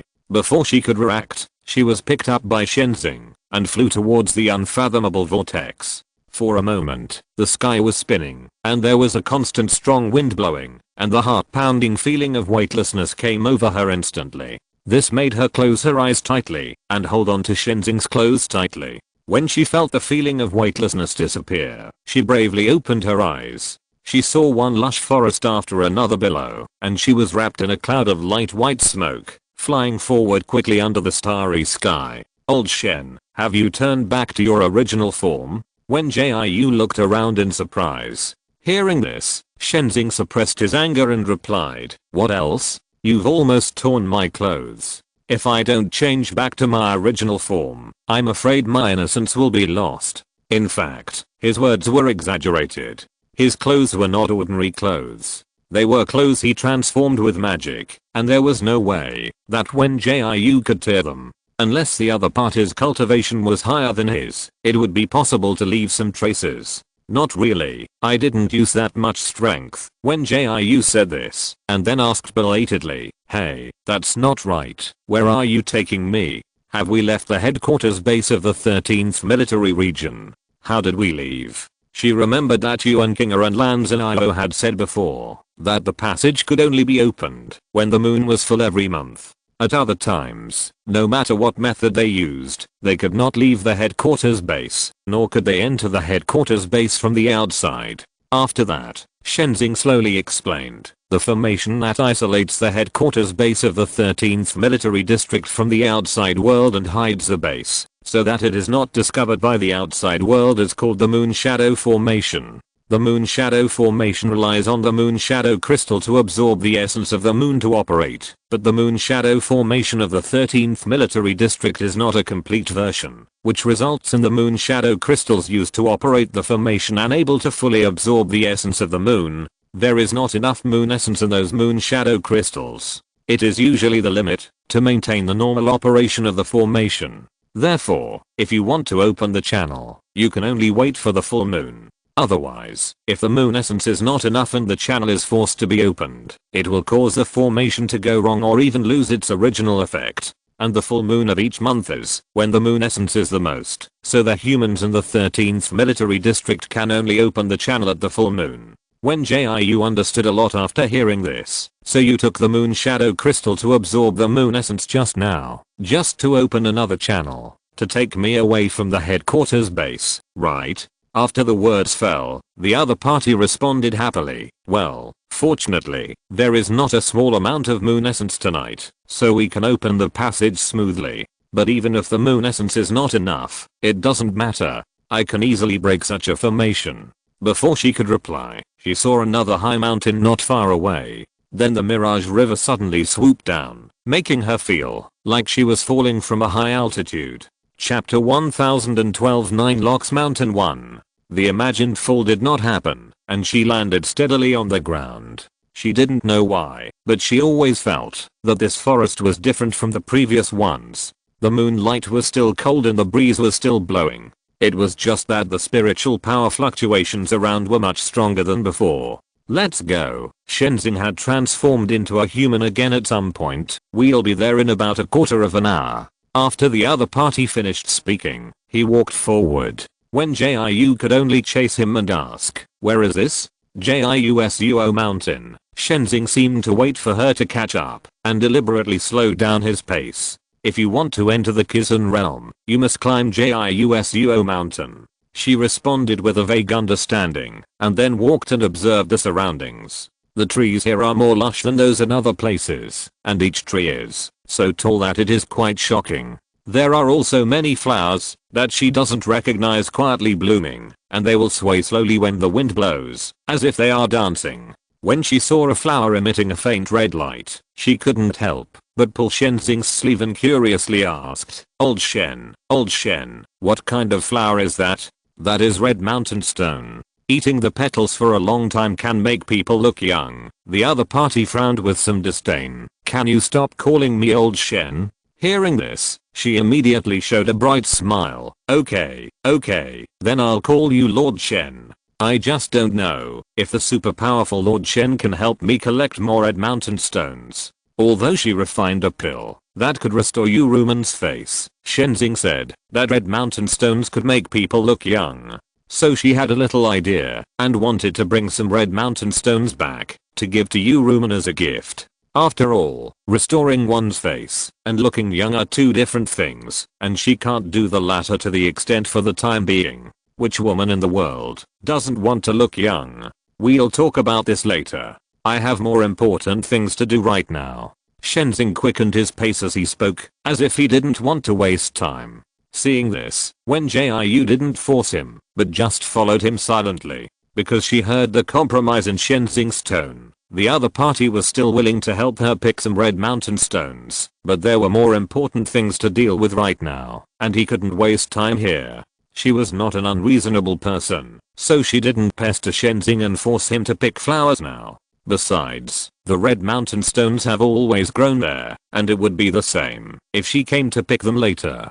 There was no need to conflict with Shenzing over this matter. So after she memorized the approximate location, she quickened her pace to catch up with Shenzing in front of her. As she walked, Wen Jiu always felt that someone was secretly observing her, but every time she looked for traces, she found nothing. Strange, is this place haunted? She silently quickened her pace and followed closely beside Shenzing. Although her muttering voice was very low, the other party still heard it. It's not haunted, it's a demon tribe. Shenzing cast a small spell under the tree on the left. The next second, a mushroom quickly flew to his palm. However, he did not let the mushroom touch his hand, but let the mushroom stop in front of Wen Jiu. The spiritual energy of Jiu Mountain is more abundant than other places, so there are many flowers, plants, and trees that have become spirits here. He mainly saw that Wen Jiu's reaction was a bit big, so he stopped and explained to the other party a few words. This is a mushroom spirit. It should have just gained intelligence, and can't speak yet. Hearing this, Wen Jiu looked at the mushroom in front of him with great curiosity. I saw a little man about the size of a thumb, with a big mushroom cap on his head. The other party had only bean-sized eyes, blinking blankly, as if he was still unclear about the situation in front of him. She wanted to poke it with her finger, but the mushroom man was thrown back by Shenzing the next second. The other party said to her with a look of disgust, "Have you seen enough? If you have, continue on your way." Okay, you are the boss, let's go." She crossed her arms speechlessly and walked forward without looking back. In the middle of the night, she followed Shenzing to climb the mountain crazily. If she didn't know that he had something urgent to do, she would have flown back to the house to sleep. And she was not afraid of ghosts just now. She just wanted to catch the peeping and following. Who knew that the one peeping at her was not a ghost, but a flower, plant, and tree that had become a spirit? It seems that the spiritual energy here is much more abundant, and I don't know if there is a spiritual vein here. If there is, she can also take a few spiritual stones away. The spiritual stones nurtured in this place must be much better than those in other places. When the time comes, she will make the spiritual stones into jewelry, which will be able to suppress Chujian's alienation. Just as she was thinking, Shenzing asked unexpectedly, "Wen Jiu, you are not afraid of heights, are you?" "I'm not afraid of heights," she asked back in confusion. "Why? Are you going to drag me into the vortex again?" After saying that, the other party sneered and raised his eyebrows. "That's not the case. I just want to drag you to jump off the cliff." Before she could say no, Shenzing said again, "Just kidding. After passing the sea of clouds in front, you will reach the Kizan realm." Haha, you are so humorous. Wen Jiu rolled his eyes mercilessly, and then quickened his pace and ran forward. Soon, the scenery in front of him became open. The originally dense trees became sparse, and a wide platform appeared. Unlike the heavy night before, which was as dark as thick ink, the sky here actually looked like sunset. The orange, red and pink purple sunset glowed with waves, hanging leisurely on the darkened sky, and there was a glimmer of golden light jumping on the edge, as if foreshadowing that the scorching sun was about to disappear. Seeing this, Wen Jiu couldn't help but widen his eyes. She looked back in surprise, but it was useless. Because the scenery behind her had already changed, the sparse trees became dense again, and the sky was as colorful as the one in front. "Don't look back, we have reached the border of Kizan realm." Shenzing became a half demon again. "If you are not afraid of heights, take a few steps forward and see." Hearing this, she turned around and looked forward. The vast platform was covered with emerald green grass, and dotted with colorful flowers. It was beautiful, but anyone with a discerning eye knew that there was a cliff ahead.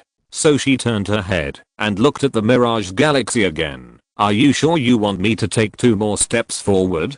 Can I save my life if I do this?" Before the other party could answer, she saw a big blue bird rushing out from the dazzling sunset. Chapter 1039 Locks Mountain 2. Point Run. Although Shenzhen couldn't remember the identity of the big bird, he wanted to hide from it in his subconscious. But before he could drag Wen Jiu to escape, the big bird flew straight like an arrow, and then landed steadily in front of him and Wen Jiu. Seeing this, he inexplicably felt like turning into smoke and escaping. But he thought that Wen Jiu was still here, and it seemed not good for him to leave the other party and run away. For a while, he stood there, and was very entangled.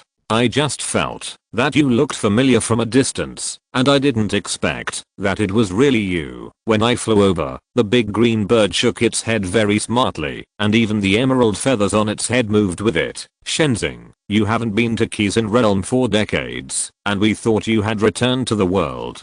To put it nicely, it is to return to the world, and to put it bluntly, it is to die in this world."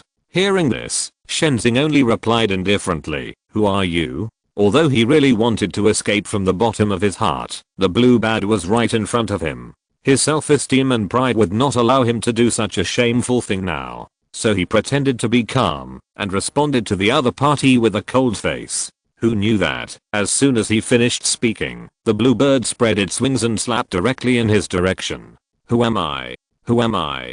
Don't you know who I am? The other party launched an attack indignantly. You came to me when you needed help before, but now you don't need it, so you don't recognize the bird, right? He was not good at fighting and was beaten by the big bird for a while. The most important thing was that he could be touched by the other party, even though he was half smoke. You know, without his permission, ordinary monsters cannot touch him. But the blue bird in front of him, every move was real, hitting him. Just as he was thinking about how to solve the problem, he suddenly heard the big bird in front of him scream, "Fuck! Who are you? Why do you care who I am?" Wen Jiu stepped forward with a long sword in her hand, and every move was full of murderous intent. The blue bird, which had originally had the upper hand, was beaten by her and lost a lot of feathers. Seeing this, Shenzing couldn't help but feel that things were changing.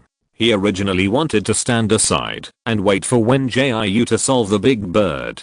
He knew that the opponent's fighting ability was quite outstanding, and solving a big bird would definitely be a piece of cake. But the next second, several images suddenly flashed in his mind, as if he and the big bird were resting on the branches of the Emperor's rest tree. Fuck.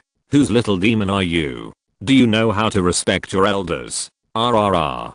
My feathers. The feathers that I carefully cared for. I'm going to settle accounts with your elders. The big bird in front of him dodged and called out, and Wen Jiu felt his ears hurt. Just when she was thinking about whether to end the matter with a sword, she suddenly saw Shenzing said in a daze, "Wen Jiu, don't hit it yet. I seem to recognize this bird."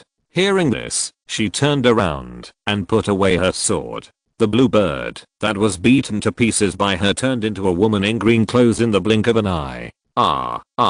Tell me your name. Do you know how precious my feathers are? Look at how many of them you have knocked off. You must pay me a lot of compensation. The other party sat on the ground like a rogue child, talking angrily and hitting the ground with his fist. Seeing this, she shrugged her shoulders indifferently. I really don't know how precious your feathers are. If you must ask me for compensation, then ask for compensation from this Lord Shen. It was not for the sake of protecting Shenzing that she injured this strange bird. So it is impossible to ask her for compensation. It is better to find the culprit Shenzing. Point okay. The big bird immediately turned around and glared at Shenzing. Are you just going to watch me being bullied by a little demon? After saying that, Shenzing touched his nose with a rare guilty conscience. I really didn't remember who you were just now. My memory has been worse than before, and there are gaps or confusion in my previous memories. If you don't believe me, you can ask the little jade rabbit, and the stupid white tiger can also testify for me. Just now, he really didn't remember the identity of the big bird in front of him, so he made such a misunderstanding. And now the memory of him being beaten and running around resurfaced, which made him shudder and hurriedly explained. Huh? You don't want to say that you have lost your memory? The other party looked at him suspiciously. Okay, Shenzing, you have learned to lie after hanging out with humans for so long, right?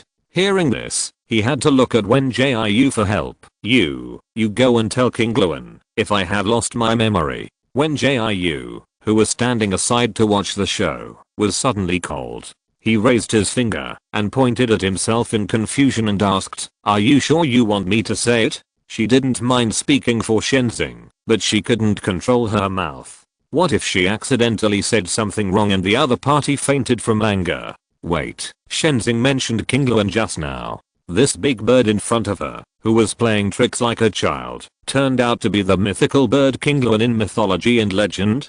This is too different from the King Luan she imagined. Shouldn't a divine beast like King Luan be extremely cold and aloof from the mundane world? Just as she was lost in thought, King Luan spoke angrily. Speak up. Has Shenzing lost his memory? Well, I guess so. She came back to her senses and responded. He seems to have had this symptom for a long time. You should ask Yutu for details. She didn't know much about Shenzing's amnesia, so it would be better for her to put the blame on the Yuta clan. However, King Luan didn't dwell too much on this matter. When she saw that Wen Jiu was unwilling to say more, she stared at Shenzing and asked, "Let's not talk about whether you have lost your memory for now. I just want to ask you whose little demon is so ignorant of the rules." She was at least a divine beast with first-class combat power in the Kizun realm, but she was beaten by a little demon who came out of nowhere. This was a huge shame for her. Before Shenzing could answer, Wen Jiu said in confusion, "I'm a human, not a demon." Her eyes widened when she heard this. How could the other party be a human? Not to mention how embarrassing it was for a divine beast like her to be beaten by a human. You have to know that the Kizun realm is a place that humans cannot set foot in. Only demons, divine beasts, and immortals can enter here. However, the immortals who lived here have long disappeared, so only demons and divine beasts are left in the Kizun realm. Chapter 1014. You are a Shemale 1. Wen Jiu saw King Luan's face full of astonishment, so she could only emphasize her identity again. Although she didn't know why the other party was so surprised, she was a genuine human. If it wasn't for special circumstances, she wouldn't cover it up. But King Luan didn't know what to say for a moment. But humans can't set foot in the realm of the living realm. She hadn't seen a pure human for many years, because humans would be isolated from the realm of the living realm by the barrier, which was known to all the monsters living in the realm of the living realm, so she really didn't believe that the girl in front of her would be a pure human. Thinking of this, she stared at the other party and said, "Don't lie to me, you are definitely not a human. It's just that you don't have any demon aura on your body, so I think you should be the product of the combination of demons and humans. Let me think about what this is called, a human demon? So you are a human demon." Hearing this, Wen Jiu's mouth twitched for a moment. If you can't speak, you can shut your mouth. It would be fine to judge that she is not a human first, but now you actually say she is a human demon. What the hell? I think you are really mistaken. She spread her hands speechlessly. "I'm really not a hybrid of demon and human. I'm just an ordinary human." She said it so bluntly, but King Luan still said firmly, "Impossible. Your father or mother must be a demon, and it is also possible that your grandparents are demons. Anyway, you can never be a pure human." She was really speechless now. If she followed the other party's logic, her ancestors must have demons. Seeing that she lowered her head and didn't speak, King Luan proudly raised her chin and said, "Little guy, I'm King Luan who has lived for thousands of years. I have seen all kinds of demons. Although the demon aura on you is very weak, I can still detect it, so don't think about lying to me. Point, I'm really not." She pinched her eyebrows with a headache. Although her genetic structure is a bit special, she should not have demon blood. Just when King Luan wanted to continue with her own logic, she was suddenly interrupted by Shenzing standing beside her. Wen Jiu is indeed a pure human, and she came from another place. If she is a pure human, how did she enter the Kizun realm? King Luan stood up unconvinced, with her hands on her waist, looking fierce. "Don't tell me that the barrier has changed or something like that." Hearing this, Shenzing imitated Wen Jiu's classic hand spreading action. "I don't know about this. You should ask Baize. He knows everything." In fact, he was also quite surprised that Wen Jiu could enter the Kizun realm. At first, he just wanted to bring him here to try it out, but he didn't expect it to be successful. In this case, his guess in his heart was half verified. It's just that there are some things he can't say in front of King Luan, so he took the initiative to find reasons to help Wen Jiu cover up. "What a fool, Baize," King Luan suddenly said with an unhappy face. "Baize has disappeared again recently. We have searched the entire Kizun realm, but we couldn't find any trace of him." Shenzing tilted his head in confusion and replied, "Disappeared again? But I heard from the fool Baihu some time ago that Baize was digging for spiritual veins near Menghu Ridge." As soon as he finished speaking, King Luan said dissatisfiedly, "Okay, you remember where Baize appeared some time ago, but you forgot that we have been friends for thousands of years." Shenzing, you are really great. He didn't expect that he would put himself in a trap again by opening his mouth. So he silently chose Wen Jiu's classic trick, which was to change the subject. "I'll take her to the Taiyan land first," he said, floating to Wen Jiu's side. "I have something urgent to do." Hearing this, King Luan curled her lips in disdain. "What urgent things can you do? You hang out with the little jade rabbit all day long, and you don't look like a serious demon. Although she said this, she didn't stop Shenzing from leaving. Because she also had important things to do, she didn't have much time to waste here. After she watched Shenzing and Wen Jiu leave, she turned back into her original form and flew into the sky. At the same time, is it really impossible for humans to enter the Kizun realm? Wen Jiu was carried on Shenzing's shoulders like a sack again. Then why can I come in? She was thinking about King Luan's words just now, and she couldn't help but feel a little upset at this moment. She could confirm that she didn't have the blood of the demon clan, but she couldn't guarantee that the original owner didn't have the blood of the demon clan either. After all, the original owner's life experience is still an unsolved mystery. She just hoped that the original owner would not get involved with the demon race, and it would be better for her to be a pure human. After saying that, Shenzing hesitated for a while before answering. It is true that pure humans cannot set foot in the Kizun realm. It has been like this for thousands of years from ancient times to the present. As for why you can come in, to be honest, I don't know the reason. Does pure human refer to humans without demon blood? She hit the other person's back twice in frustration. And why did you have to drag me here? Don't you suspect that I have demon blood? She knew that Shenzing had no good intentions in bringing her out so late. Could it be that the other party had actually suspected her identity a long time ago?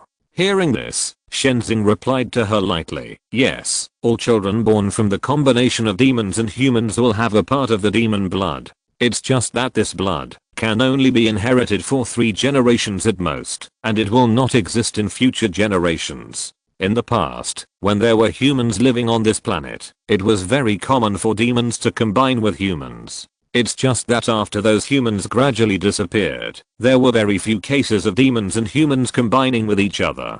This is one of the reasons why young demons now react so strongly when they know that there are demons and humans together.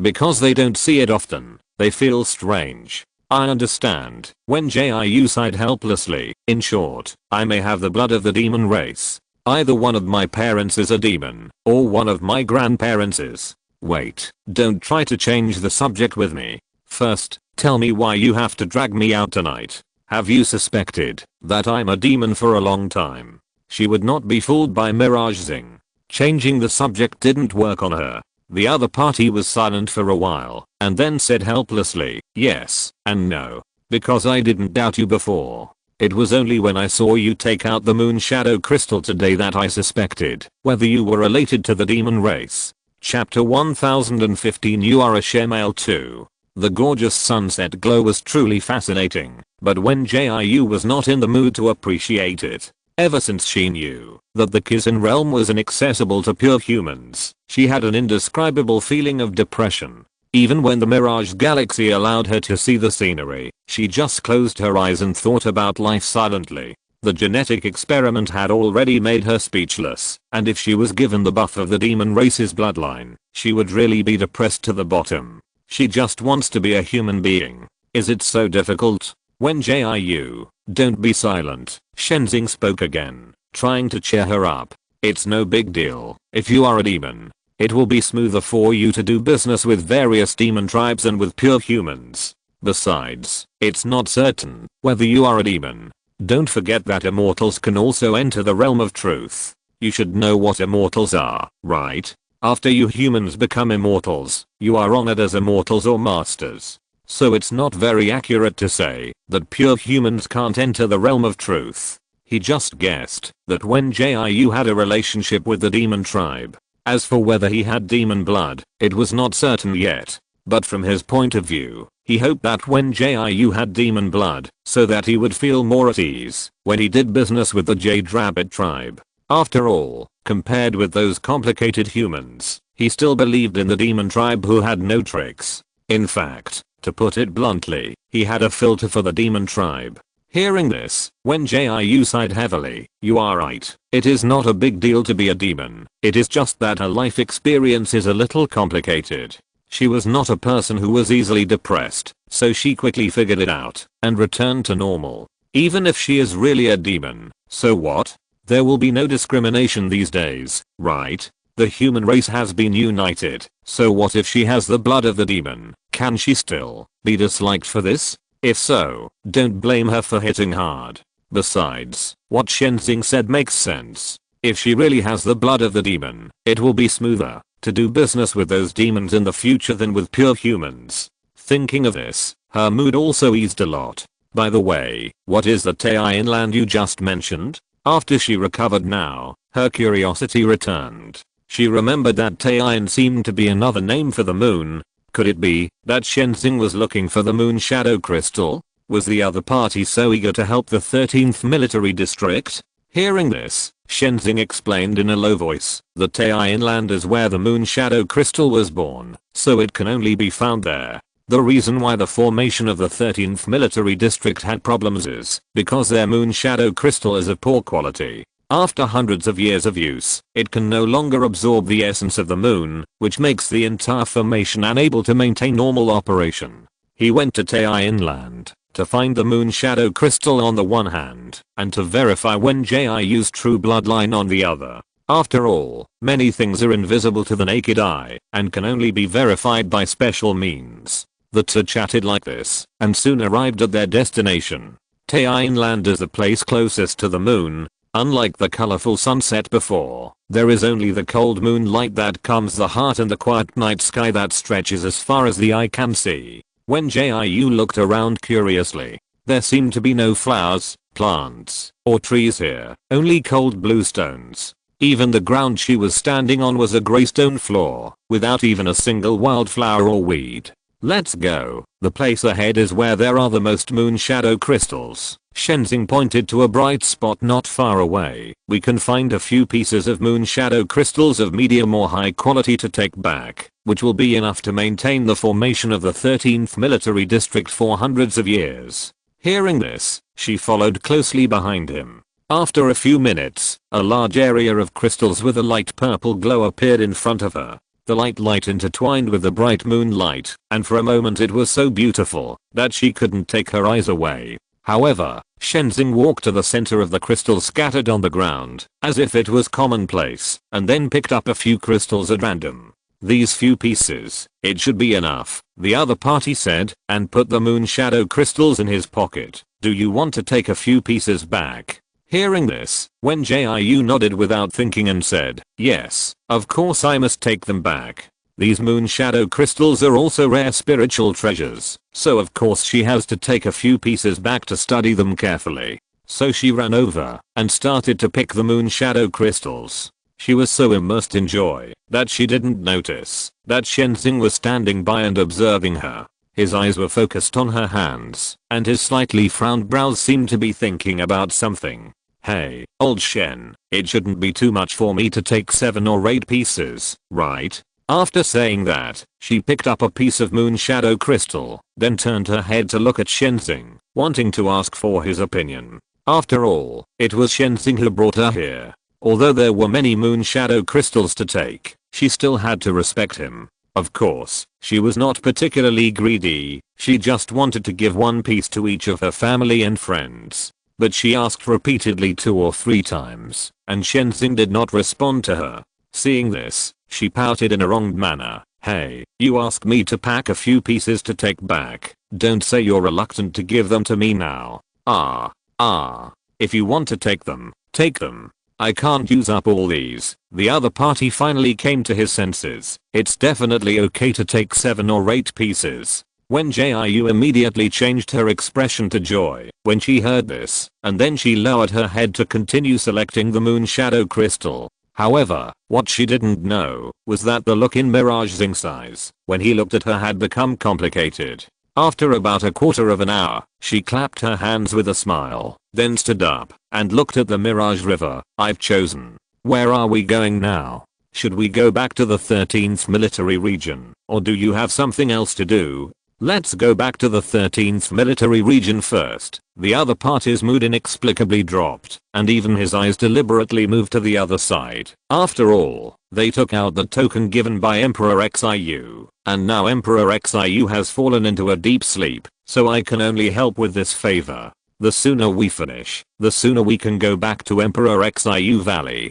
I have no interest in having more contact with those humans. Hearing this, Wen Jiu was about to make a few jokes when a breeze suddenly blew. And in this wind, there was a very familiar sweet-scented osmanthus fragrance. She just took a few more breaths because of doubt, but she didn't expect that she would start to feel dizzy the next second. The grey blue eyes faded into silver white at a speed visible to the naked eye, and her bones and body shape also changed in the blink of an eye. When the wind died down, all I saw was a wolf with murderous intent holding its head high, its silver grey fur shining in the moonlight. Chapter 1016 Little Princess 1. In an instant, time seemed to stand still. When Shenzing saw the scene in front of him, he couldn't help but open his eyes wide in shock. Although he had guessed that Wen Jiu had the blood of the demon race, he really didn't expect that the other party would suddenly change back to his original form. Looking at the arrogant silver grey wolf in front of him, he didn't know what to do for a moment. Seeing the other party grinning and showing its sharp teeth, he came to his senses and put his fingers together to cast a spell. With a flash of golden light, Wen Jiu was suppressed by him and couldn't move. However, the other party did not calm down because of this, but kept making threatening growls. Seeing this, he frowned and felt something was wrong. Strange, he didn't lose his mind after changing back to his original form. The demon race often switches between human form and original form. He has rarely seen a demon that loses its mind and turns its face to recognize people after changing back to its original form. But he soon found the problem because he smelled the fragrance of osmanthus. TSK, I haven't been here for a long time. I forgot that there is a sea of falling moonflowers ahead. Shenzing laughed helplessly. He hasn't set foot in Kisan realm for decades. In addition, his memory is not as good as before, so he really didn't remember the existence of the falling moonflowers. He didn't expect that he had been looking for a way to verify Wen Jiu's bloodline, but it turned out to be confirmed by accident. Little Wen Jiu, stay here and don't walk around. I'll go find you an antidote. He talked to himself for a long time and then turned into a puff of smoke and dissipated. After he left, the ferocious wolf put away his claws and fangs, just stood quietly in his original position, staring at the ground silently. At the same time, although Wen Jiu has not responded to anything on Xingbo, the disputes on Xingbo are still going on in full swing. I never expected it. Can anyone tell me what the background of Gongzi Fark is? Why did Zuan Rudi and the little princess speak for her first, and then the children of the noble families of the imperial capital star all support her? Beautiful sister, please stick with me. Hasn't someone already started to dig it up? It is said that the characters of being a widower and raising 2 children are all fake. This time, I'm really surprised. Are there any anchors who show their true colors on the Star Network? Missing and Orchid, I think fake characters are actually quite normal. There are so many male celebrities in the Star Entertainment circle who set up single characters, but then they are exposed as sister-in-laws. I can't even count them with my 2 hands and 2 feet. Yunhei Fox Protection Association, Fox agrees. Besides, Gongzi Farke has only one black spot, which is the fake character. I really don't understand what those people are arguing about. If you have the free time, why don't you join our Yunhei Fox Protection Association as a volunteer? A smart and lovable villain. But Gongzi Farke used a fake persona to gain sympathy. No one really thinks that's right, right? Taking advantage of other people's kindness is really disgusting, full of enthusiasm although, but, people everywhere are saying that Gongzi Farke used a fake persona to gain sympathy. I've been browsing Xingbo all night and haven't found any solid evidence. Can someone above give me a portal? See and stars the lack of solid evidences, because these black fans are just blacking them. Gongzi Farke has never used a fake persona to gain sympathy. Okay. The villain above, please send me a private message. I think you really need to go to the hospital to check your brain. If you can't afford the registration fee, I'll help you get there.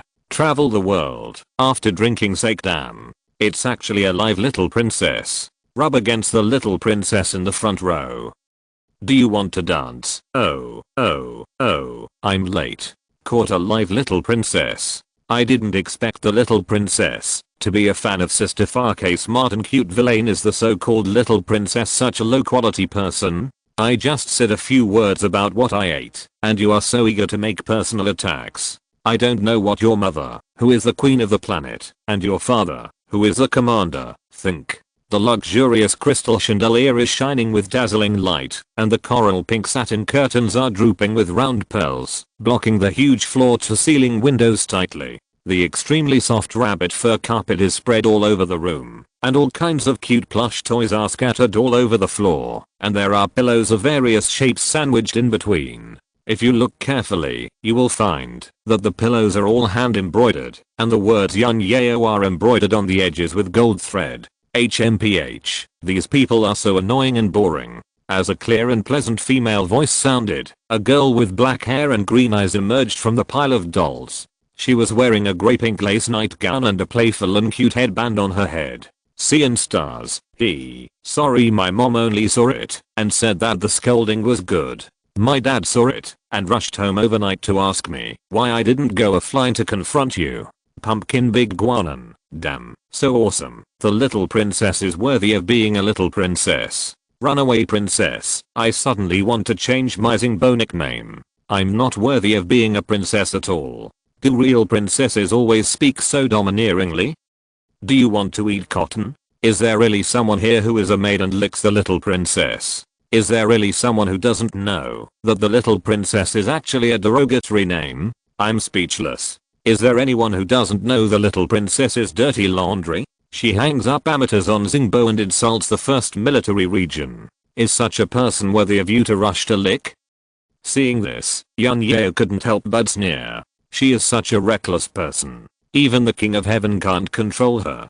Besides, the few people she publicly hung up on Zingbo are not so-called amateurs at all. They are all marketing accounts that spread rumors and slander her. If others don't take the initiative to be cheap, how can she hang up people for no reason? There are also people who say that she insulted the first military region. That was 800 years ago. At that time, it was because Lucy I's attitude was problematic that she posted a fusing boat to vent her dissatisfaction. Who would have thought that this matter would be used by someone with ulterior motives to ferment, and it inexplicably turned into her insulting the first military region. What's more, there were rumors that she had fought with Lucy I in person. It was simply outrageous that his mother opened the door to outrageous people. It was outrageous to the extreme. Just as Yun Yeo was thinking about how to fight back, she suddenly heard a knock on the door. So she got up and ran to the bedroom door. As soon as she opened the door, she saw Yunzin with a frown on her face. The other party seemed to have just returned from a meeting and was still wearing a special suit. Why haven't you started packing yet? Didn't I tell you this morning that I would go to the port to pick up people from the first military region later? Hearing this, she just grinned and said, Mom, I'm just picking clothes. Chapter 1017 Little Princess 2. Don't come on. Don't think I don't know you're still browsing Starblog. Yunzin lightly raised the gold-rimmed glasses on her nose. Get ready now. The starship of the 1st Military District will be here soon. Hearing this, Yun Yeo hurried to the cloakroom. Fortunately, the stylist had already helped her put on the clothes, and she only needed to change into them, and put on makeup, and do her hair. About half an hour later, she had changed her clothes, and completed the whole set of styling. The elegant apricot dress just reached her knees, revealing her slender calves. The one-shoulder design perfectly highlights her thin shoulders, and the black belt outlines her slim waist. The thick brown hair was piled up high, and pearl earrings were dangling from her round earlobes, giving people a sense of nobility and elegance. Because she was born with a good appearance, the makeup artist only put on some light makeup for her, which was quite beautiful and gentle. Although this style is simple, it is generous, which makes Yunzin smile with satisfaction. However, she pouted her lips in dissatisfaction and said, Why do you make me so plain? Hurry up and bring me my pair of gem earrings and the set of pink crystal jewelry sent last week. How can I go out with such a plain look? As soon as she finished speaking, Yunzin snorted coldly, This is what I mean. You are not allowed to add any jewelry without permission, and you are not allowed to secretly put on thick makeup. It's fine like this. When she heard this, she said dejectedly, Mom, I really don't like this style. It's too plain. I feel like a cabbage, which makes people feel disgusted when they look at it. In her opinion, dressing up should be dazzling. You know, she likes those gorgeous things most on weekdays. Whether it is clothes or jewelry, she must buy the most gorgeous and complicated ones. The same is true for makeup. If she were to make the decision, she would definitely apply eye-catching glitter on her eyelids and eye bags. However, Yunzin ignored Yun Yeo's coquetry. She just gave a few instructions to the female guard behind her. Seeing that she had been ignoring her, the other party was so angry that her cheeks puffed up and she crossed her arms. Seeing this, she gently comforted her. Okay, stop making trouble. Not only the people from the 1st Military Region are coming today, but also Chief Lu from the federal headquarters. To meet such an important person, naturally there will be reporters present. So do you understand now? She usually seldom cares about Yun Yeo's clothes and appearance. In her opinion, as long as the other party is happy, it's fine. But today is different from the past, because the person to be met is Chief Lu. Therefore, she must control Yun Yeo in terms of clothing. As soon as she finished speaking, she saw the other party's eyes widened and asked, Head Lu is coming too? What is he coming for? Don't you go to the Star Blog every day when you have nothing to do? The Federation is going to fund the establishment of an animal protection zone on a planet in the Azure Galaxy. Haven't you seen such a big event on the Star Blog? She pinched her eyebrows helplessly. I mentioned this to you last week. Why can't you remember it, AAO? Although Yunayao has been attending classes seriously, the other party doesn't care about many political events. It's also her fault that she dotes on her daughter too much, making her develop a naive character. It seems that she should consider sending Yunayao to a military academy for training. Otherwise, the other party will stay in a greenhouse all day and never grow into a towering tree. Hearing this, Yun Yeo blinked innocently. Maybe I forgot Yu Yunzin shook her head helplessly. Forget it. Time is almost up. Let's set off quickly. She still needs to discuss Yun Yeo's matter with her husband, but he will not be back from the 2nd Military District headquarters until next week, so she is not in a hurry to think too much at this critical moment. So she took Yun Yeo on the hovercraft and sped towards the Royal Pier. At this moment, the Royal Pier was crowded with people, and many enthusiastic citizens were crowded outside the fence, wanting to see the style of Chief Lu. Although Yunhei Planet belongs to the 2nd Military District, it generally belongs to the Federation, so ordinary citizens are very curious about this chief. How long will it take for Chief Lu's starship to arrive? I've been standing here for more than 2 hours. If it doesn't come, I'll go home and watch the live broadcast. Brother, since you're here, why are you leaving? I just saw on the Star Blog that it's only half an hour away from arriving. Yeah, since you're here, why are you leaving? The Star Blog said that Chief Lu's starship should have arrived an hour ago, but their fleet encountered pirates waiting at the space jump point, which caused it to arrive much later than the original time.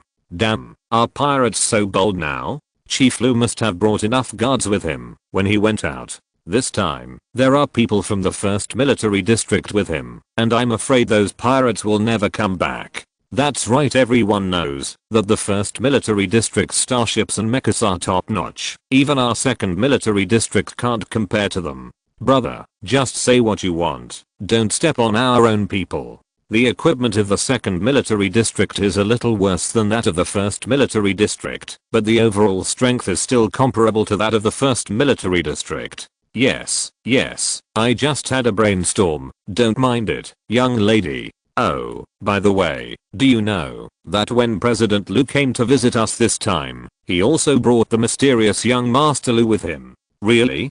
Don't lie to me. Hasn't young Master Lu been hidden by President Lu? I remember that a few years ago, someone broke some information about young Master Lu on Xingbo, but a few days later, he was caught by the people from the Federation headquarters to talk about his life. Why would I lie to you?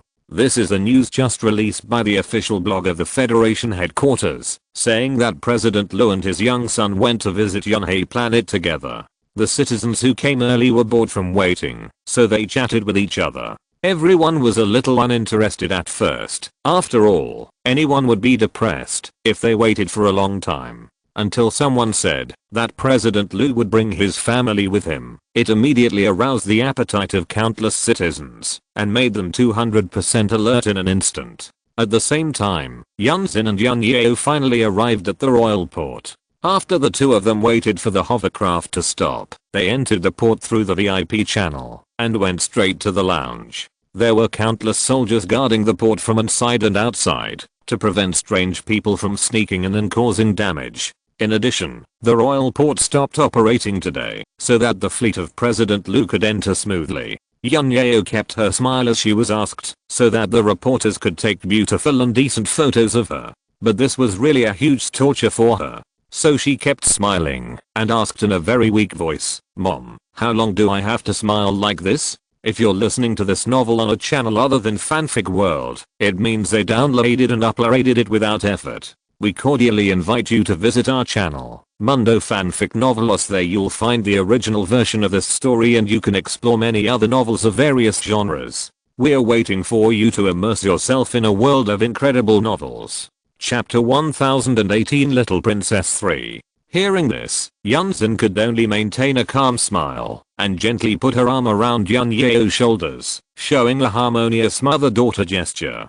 "Don't make noise, just keep your current state." She lowered her head slightly and pretended to look at the other party. "Did you hear me? Otherwise, I will suspend your card when I go back." After her voice fell, Yun Yeo immediately smiled even more brightly. Okay, I'll do whatever you say." Seeing the other party like this, she let go of her hand and walked forward to greet the reporters. After she left, Yun Yeo continued to smile, sat down like a doll, and listened quietly to the chats of other staff members. Oh my god, I thought the person who came would be Admiral Lu, but it turned out to be young Master Lu. I don't know what young Master Lu looks like, but he should be no worse than Admiral Lu, right? Keep your voice down. Don't let Star Lord Yun hear it. And young Master Lu's appearance is not the point at all. The point is that we didn't know this news before. What if something goes wrong during the interview later? Yeah, why didn't the contact person at the federal headquarters tell us in advance? If something goes wrong during the interview later, we will be finished. Hearing this, Yun Yeo couldn't help but raise her eyebrows with interest. To be honest, she had never seen this young Master Lu. She only knew that he was about the same age as her and was currently studying at the Imperial Capital Military Academy. Although she was a person who loved to eat melons, she really hadn't eaten many melons about this young Master Lu. So she found an excuse to sneak into the bathroom, lock the door, and quickly turned on the light curtain panel to go to Xingbo to eat melons. When she opened the hot search list, she saw that the topic of Lu's visit to Yunhei planet ranked first, and the second place was Lu's visit with his young son. First, I'm not calling him hello, damn it. Is Lu going to make young Master Lu public? I thought young Master Lu would be hidden until he became the commander-in-chief of the 1st military region. Brother, are you a pighead? It's a bit exaggerated to keep hiding it, but I'm also quite curious about young Master Lu. Are there any old brothers who know about it at the Federation headquarters? Little Orchid, how dare the people at the Federation headquarters come out to breathe? Don't forget that someone broke the news about young Master Lu on Xingbo 2 years ago, and he was taken to the Federation headquarters to talk about life a few days later. I don't want to play with cats. It's okay for the students of the Imperial Capital Military Academy to speak out, so I know whether young Master Lu is a bionic man. No one doesn't love snowflake crisps. I'm dying of laughter. Are there still people who believe the rumor that young Master Lu is a bionic man these days? When young Master Lu was testing his mental power, a bunch of knowledgeable people made all kinds of analysis on Xingbo, saying that human mental power could not reach such a strength, and they spread rumors that young Master Lu was actually a bionic man. Later, the Federation headquarters made a public announcement and slapped their faces up and down. There is no need for the sisters in front to be so aggressive. After all, no one in the history of the Federation has such a strong mental power, so it is normal for young Master Lu to be suspected by the public at that time. Do you want to grow mushrooms together? No. Why are your focus tilted? I can't be the only one who wants to know what young Master Lu looks like. You know, both Chief Lu and Admiral Lu are very handsome, so I guess this young Master Lu won't be much worse. After seeing this comment, Yun Yeo wanted to give a thumbs up to show her agreement, but when she thought of the countless people staring at her now, and Yunzin's various instructions on the flying car before, she silently put down her hand that wanted to give a thumbs up. In fact, public opinion doesn't matter to her. She has been abused since she was a child. No matter if she listens to everyone and becomes a gentle lady who knows etiquette, or she becomes the arrogant little princess who does whatever she wants now, there is always a group of people who abuse her relentlessly. At first, she would care, but later, she didn't care. Let them abuse her, that's just how she is. Who made her the next Star Master of Yunhei Planet and the jewel in the crown of the Commander-in-Chief of the 2nd Military Region. Her identity is destined to be abused countless times. So now she just wants to do whatever she wants, and doesn't care about the comments of those people on Xingbo. But she still cares about Yunxin's feelings. Since the other party emphasized that she should be obedient and polite today, she will be a good lady for a day reluctantly. Just when she was happily browsing Xingbo, she suddenly heard a knock on the door. Yeo, are you not done yet? Hearing this, Yun Yeo immediately closed the light screen panel. I'll be there right away. My eye makeup is a little smudged, just touch it up a little bit. Okay, then hurry up, we have to go out to pick someone up. Although Yunxin was a little worried, there were still staff in the lounge, so she couldn't say anything for a while, so she could only urge Yun Yeo in a low voice. However, she had already sent those annoying reporters out. Even if Yun Yeo secretly changed her makeup in the bathroom, she could catch her in front of the makeup artist and change it back. Fortunately, she always brought various staff with her every time she went out, just in case she encountered such an emergency and needed someone to deal with it. Not long after, she saw Yun Yeo coming out of the bathroom. She looked at her carefully, but found that she was still wearing the original light makeup, without adding any sequins or glitter. Seeing this, she couldn't help but breathe a sigh of relief. Let's go. Commander Lu's fleet has entered the star orbit, and it is expected to complete the landing in 20 minutes. After saying this, she returned to her usual serious and solemn appearance, and her capable and heroic appearance made people admire her. Yun Yeo also cheered up, posing a humble and unyielding attitude, and followed closely behind Yunxin. She was quite curious about this legendary young Master Lu, and she had several friends studying in the Imperial Capital Military Academy. But those people didn't dare to reveal young Master Lu's information, and they were not even willing to take a photo for her to satisfy her curiosity. It was boring, really boring. She had just followed Yunxin out of the lounge when she was attacked by crazy flashes. Fortunately, she had already practiced the magic skill of not blinking in the face of flashes, so she just kept a polite and decent smile and continued to walk forward. Good morning, fellow citizens of the Federation. I'm Fang, a reporter from Yunhei TV. It is now 10:30 AM on Yunhei Planet. We can see Yunxin, the Star Master of Yunhei Planet, walking towards the port, and following closely behind her is Yun Yeo, the only heir to Yunhei Planet. Chapter 1019. Yes, it's a hot man one. The sky was cloudless and the sun was high. One after another, interstellar spaceships landed steadily on the platform, while the huge black starship was still in the air and slowly descending. You just need to say hello later. If there are reporters taking pictures, let them take pictures. If there are questions, just stay the way you are now. Your Uncle Jin will help you block those questions. Hearing this, Lu Yan just responded coldly without even looking at Lu Wenhu. He didn't want to follow the other party to visit Yunhei Planet at all. He just wanted to stay alone and spend the rest of the holiday. When Mingai, who delivered the express to him before, she also brought him several packs of quick frozen dumplings. He knew that Mingai must have brought products from Wuiao Food, and Wuiao Food's products must be produced by Gongzi Fa. As for Gongzi Fa, he didn't need to say it. He would definitely not see this person in the near future. But dumplings can be cooked and eaten at any time, so he just wanted to stay at home and taste the dumplings. Hahaha, Xiao Yan is still as quiet as ever. Jin Chai and Feng spoke at the right time to ease the atmosphere. Don't worry, I'm the best at dealing with these annoying reporters, and I will definitely not let them pester Xiao Yan. As soon as he finished speaking, Lu Wenhu took a sip of tea. He has always been like this, and I can't do anything about it. It's okay. It's like this when you're young, he said cheerfully. My kid is the same. I usually say a few more words. He runs away without saying a word and doesn't want to stay and listen to me.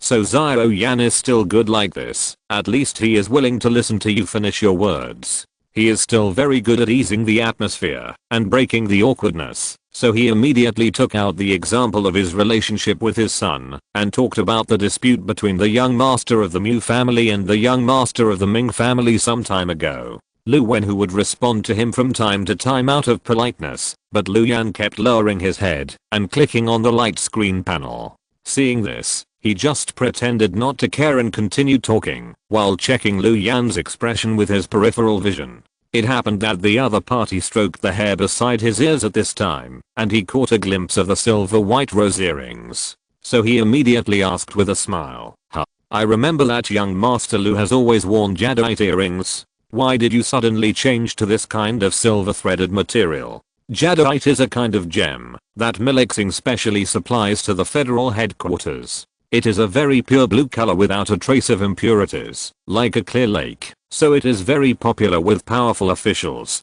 However, the number of jadeites is extremely rare. Even someone like him who has a high status in the federal headquarters has only received a piece as big as a thumb. Really? Lu Wenhu was watching the live news broadcast. When he heard Jin Chai and Feng's words, he turned his head and looked at Lu Yan. He saw that the other party was wearing silver threaded earrings on his earlobes, not the jadeite earrings that he specially ordered people to make in his early years. You should know that the pair of jadeite earrings are not just for decoration. There is also a macro tracker installed in the base of the jadeite to protect Lu Yan's safety. Xiao Yan, why did you suddenly change to silver earrings? He frowned with some dissatisfaction. Don't you like the pair of jadeite earrings? After speaking, Lu Yan replied indifferently without even raising his eyelids. I wanted to change, so I changed. The other party's words really blocked him speechless. He paused for a moment and didn't know what to say.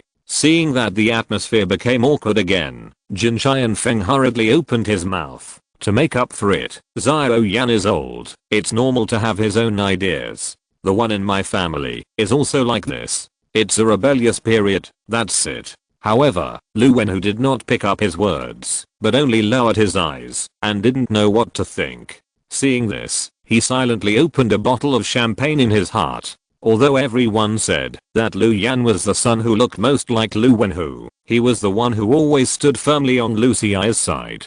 So what if he had high mental power and good talent? Lu Xi was not much worse. So whenever he found an opportunity, he would create some trouble for Lu Yan. Just when he was thinking about whether to add a few words to add fuel to the fire, he saw a soldier come in to report the current situation. Hearing this, Lu Wenhu simply tidied up his clothes, then stood up and walked towards the cabin door. Although Lu Yan was unwilling, he still stood up and followed. But as soon as he walked to Lu Wenhu's side, he heard the other party say in a weak voice, "It is a very smart choice to send the express to the Ming family, but unfortunately you underestimate the degree of control I have over you. Yunzin's daughter is not much different from you in age, and her temperament is similar to Wen Jiu. I think you will be willing to be friends with her." Without waiting for his answer, Lu Wenhu stepped out of the cabin door. The other party's meaning couldn't be more obvious, which made him frown slightly. He had long known that Lu Wenhu had a strong desire for control and had laid a net around him, so he had been hiding carefully. But what he really didn't expect was that the other party even monitored the Ming family. It seems that he is still too naive. How could he think that Lu Wenhu would not go so far as to monitor the Ming family? Facts have proved that the other party is still monitoring and controlling him in all aspects. Even though he has been following orders all these years, the other party is unwilling to give up controlling everything about him. Thinking of this, he couldn't help but feel a sense of powerlessness. When will he be able to get rid of this kind of life? Wait, if the Ming family is under surveillance, then Wen Jiu is not. Lu Yan suddenly regretted his previous actions. Would he bring Wen Jiu irresistible trouble? Speaking of which, the other party has not replied to his Star Network messages. Could it be that he has fallen into trouble because of him? What he didn't know at the moment was that Wen Jiu was indeed in trouble, but it was not caused by him. Here it comes. The antidote is here. Just as Wen Jiu was lying on the ground fiddling with the crystal boredly, she saw a cloud of smoke suddenly condense in front of her. Fortunately, it is the mature period of junkyard grass now, otherwise you will have to keep your original form for a while. Shenzing held a handful of blue grass that looked like reeds in his hand. Come on, Wolf Jiu, eat this and you will be back to normal. Hearing this, Wen Jiu, who had calmed down, walked forward silently. She first smelled the junkyard grass in Shenzing's hand, and then took a few pieces and ate them with disgust. Although she was not a real wolf, it was strange to eat grass in the form of a wolf. Because the junkyard grass tasted slightly bitter, she only chewed a few bites and swallowed it. But in a few seconds, she felt that her mind was much clearer, and she no longer had the previous irritability and impulse to attack people. But the problem was that she still maintained the form of a wolf, and there was no sign of changing back. Chapter 1020 Falling Moonflower 1. Don't look at me like that. The main reason is that you are too heavy after turning into a wolf. I'm a weak man who can't even tie a chicken. How can I have the strength to carry you around and fly? Shenzing flew slowly in front, while Wen Jiu was lying on a cloud, following closely behind. More than 10 minutes ago, he gave Wen Jiu the herb that could remove the confusing effect of the falling moonflower, which was the junkyard grass. But the other party still couldn't turn back into a human form, even if he used the spell of changing his body shape to help. Because he still had to go to other places to find spiritual treasures, he caught a Xiangan spirit and let it carry Wen Jiu in the air. Heh, Wen Jiu sneered, the great Shen can't hold a wolf. Will any demon tribe believe this? Although she didn't care what method she used to fly in the air, when she thought of Shenzing saying that she weighed at least 300 pounds, she wanted to pounce on him and beat him up. But now is not the time to worry about these things. She must find a way to change back to her original appearance. Why don't you believe it? You are really heavy now. No one can carry you. Shenzing shrugged indifferently. By the way, why didn't you tell me before that you have the blood of the Snow Wolf clan? Hearing this, she rolled her eyes without disguising. Then the little Xiangan carrying me can carry it? Also, I really didn't know I had the blood of the Snow Wolf clan. If you didn't say it, I wouldn't know about it. What she feared was what came true. At first, she could still deny that she was a demon, but she transformed directly in front of Shenzing. Now, she really can't wash herself clean, even if she jumps into the Yellow River. Then you live quite confused. The other party glanced at her with some disdain. But it's strange. The demon clan aura on you is really pitifully weak, and as far as the aura I sensed is concerned, this is not the aura that the Snow Wolf clan should have. When she first met Shenzing, the other party said that there was a very familiar aura on her body, but he just couldn't remember where he felt it for a while. But now Shenzing said that the aura on her body is not what the Snow Wolf clan should have. This is very strange. So she asked with full of doubts, then what demon clan is the aura on my body? Jungle Wolf? Red Wolf? How should I put it?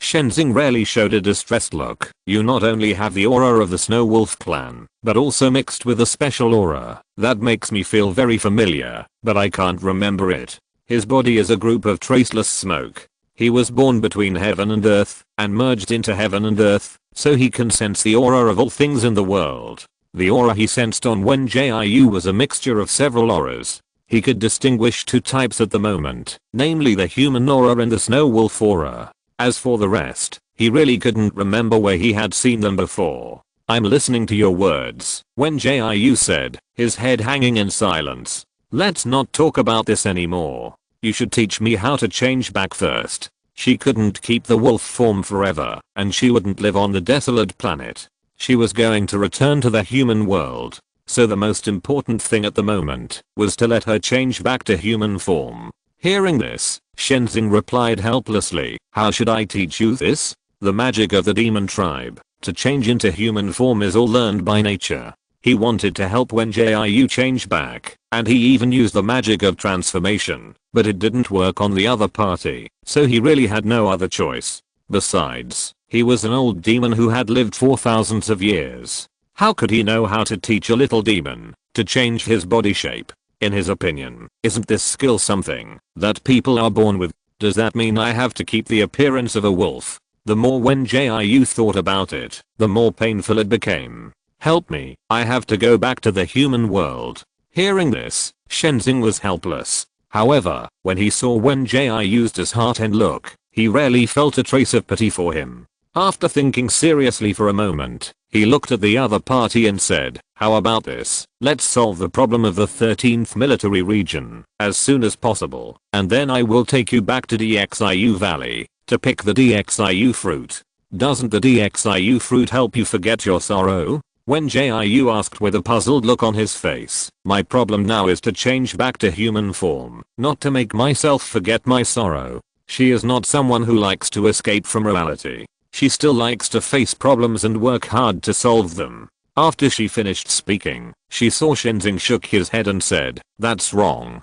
The fruit of Emperor Xiu does not only have the effect of forgetting sorrow, but also can greatly increase the spiritual power in the body after taking it. As soon as she heard this, she understood what Shenzing meant. The other party wanted her to use spiritual power to restore her human form. This method is indeed worth a try. After all, she used spiritual power to suppress mutations before, so she instantly regained her enthusiasm. Okay, then let's hurry back to the 13th military region, and we can go back to the Jade Rabbit tribe after we repair the formation.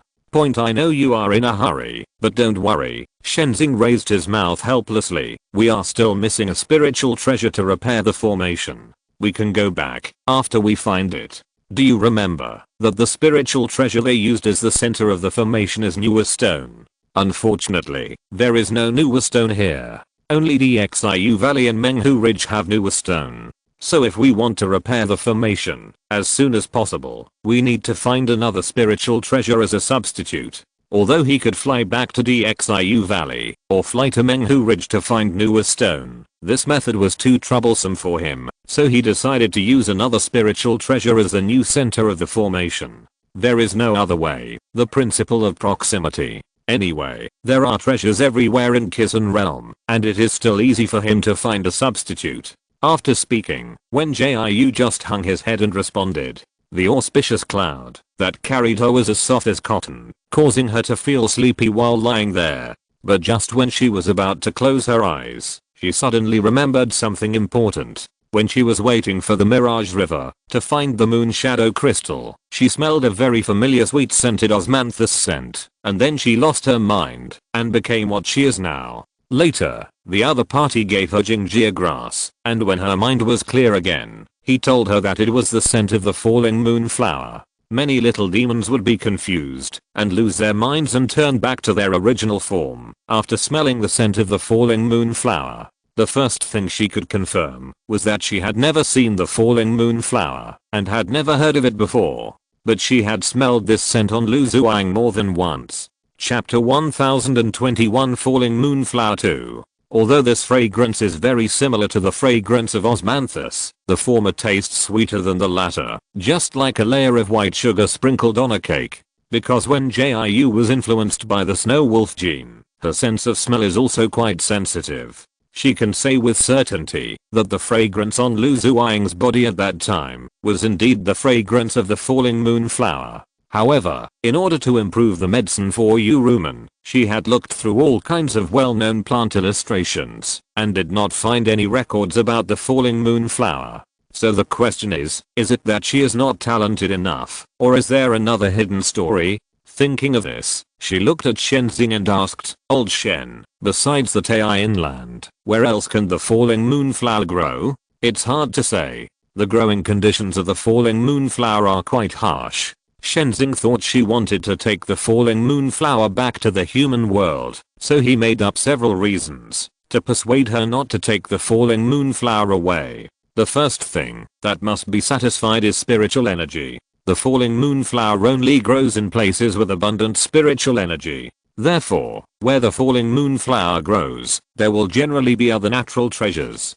The second is, you mean that if you want the falling moon flower to grow, you must meet the condition of spiritual energy. Although the other party misunderstood what she meant, she still got the answer she wanted. After that, Shenzing nodded very affirmatively. That's right, and the falling moon flower needs to absorb the essence of the moon to survive. In simple terms, the falling moon flower will not appear in places with much sunlight. He didn't mind Wen Jiu taking some treasures with him, but the falling moon flower was really not a good thing, so he said a few more words to persuade him. After all, Wen Jiu would cooperate with the demon clan in the future, and he didn't want the other party to use the effect of the falling moon flower to create something he didn't want to see. Although a big demon like him could resist the temptation of the falling moon flower, small demons like the jade rabbit, the civet cat, and the flying tiger couldn't do it. So he didn't want Wen Jiu to take the falling moon flower away, so as to prevent the other party from making an irreparable mistake in the future.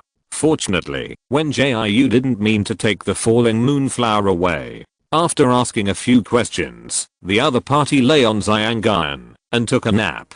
So he stopped disturbing him and just flew forward quietly. After arriving at the destination, he called Wen Jiu. The other party opened his eyes in a daze. No. Why do I have to climb the mountain again after waking up from a nap? You don't have to climb the mountain. Just stay here. Shenzing originally wanted to ask Wen Jiu to go with him, but he saw that the other party was really sleepy, so he gave up the idea. Anyway, the spiritual treasure he was looking for was nearby, and he would be back soon after getting it. Who knew that Wen Jiu had just finished speaking when he jumped down flexibly and changed his previous sleepy appearance to a lively look. I'll go too.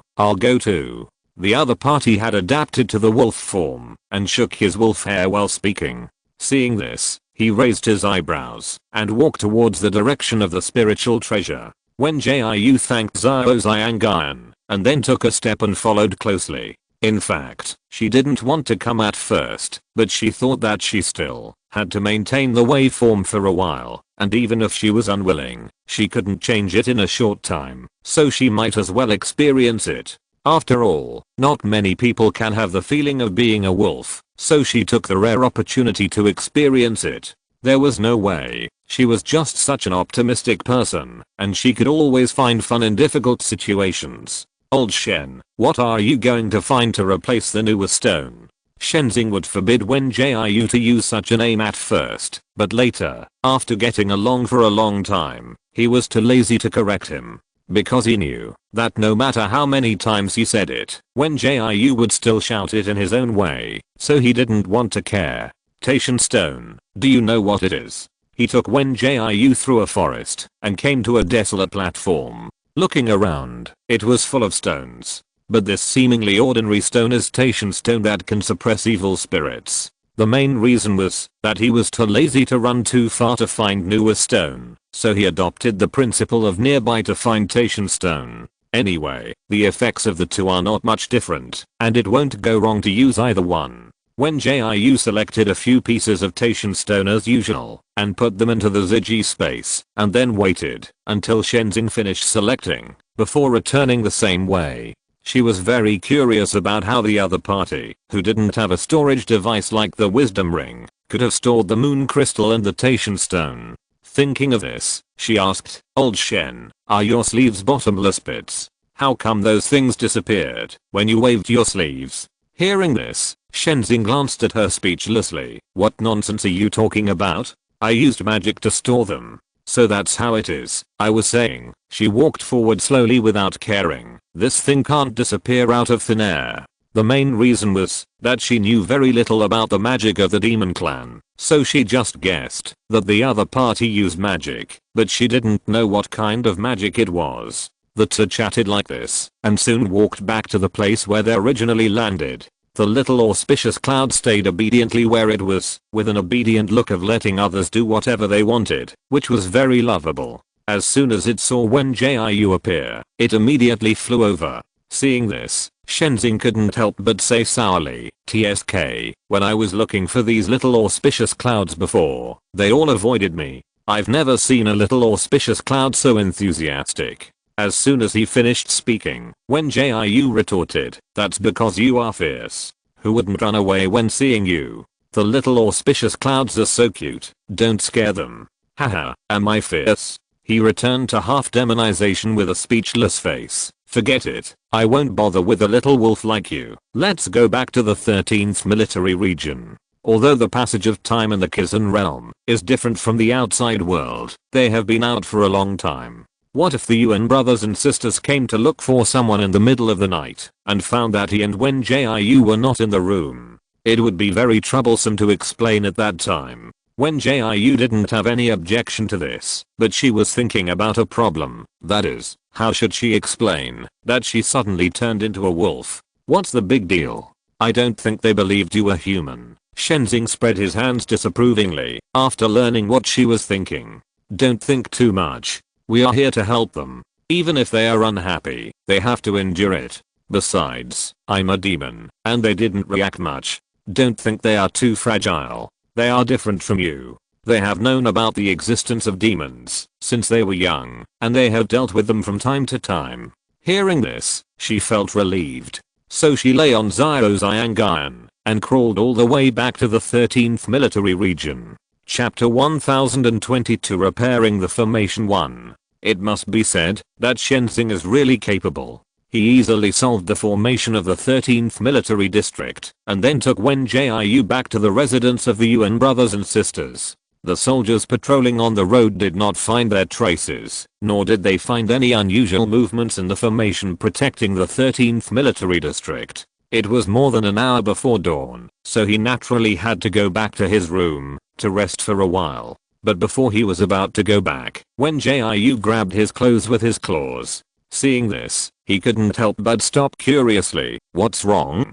Don't you plan to go back to your room to rest? Rest must be rested. I want to ask you, what should Xiaoxiangan do? The other party raised his chin to the little Xiangan next to him. When he heard this, he remembered that the 13th military district had a formation that was isolated from the outside world, and the little Xiangan with low spiritual power could not leave. So he thought for a moment and replied, let it follow you first. We will fly back to the Jade Rabbit clan when the time comes. It was impossible for him to fly with Wen Jiu, who had turned into a wolf. Although he could afford it, it would be too ruinous. Just thinking about that scene, he felt that he couldn't bear to look at it, so he decided to give this task to Xiaoxiangan.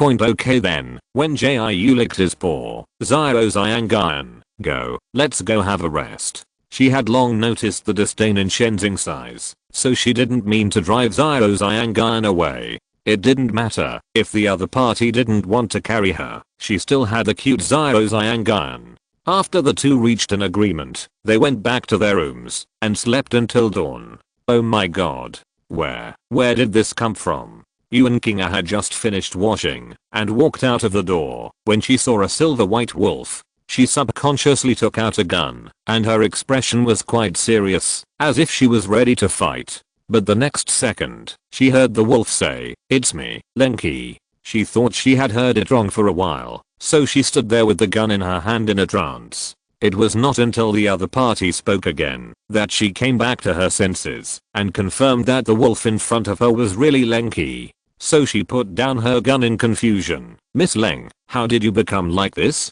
Aren't you a human? She remembered that the other party was a human. How could he suddenly become a wolf? It's a long story. Wen Jiu didn't mean to explain it properly, so he told her the reason that Shenzing found for her. Lord Shen learned a new spell last night, and he experimented with me on a whim, but he didn't expect that after turning me into a wolf, I couldn't change back. Anyway, Shenzing said that the formation could be repaired today, and they would not stay in the 13th military region any longer. And she didn't want to have a deep relationship with the 13th military region, so she didn't plan to tell Yuan Kinga the specific reason. Besides, she and Yuan Kinga were not familiar with each other, and they had only been together for nearly 10 days, so there was no need to tell each other. So after Shenzing helped her find a reason, she decisively adopted the other party's reason. Hearing this, although Yuan Kinga was still a little surprised, her face soon calmed down. She had been in contact with many monsters since she was a child, and she also knew the existence of spiritual power and spells, so her acceptance ability was still very strong.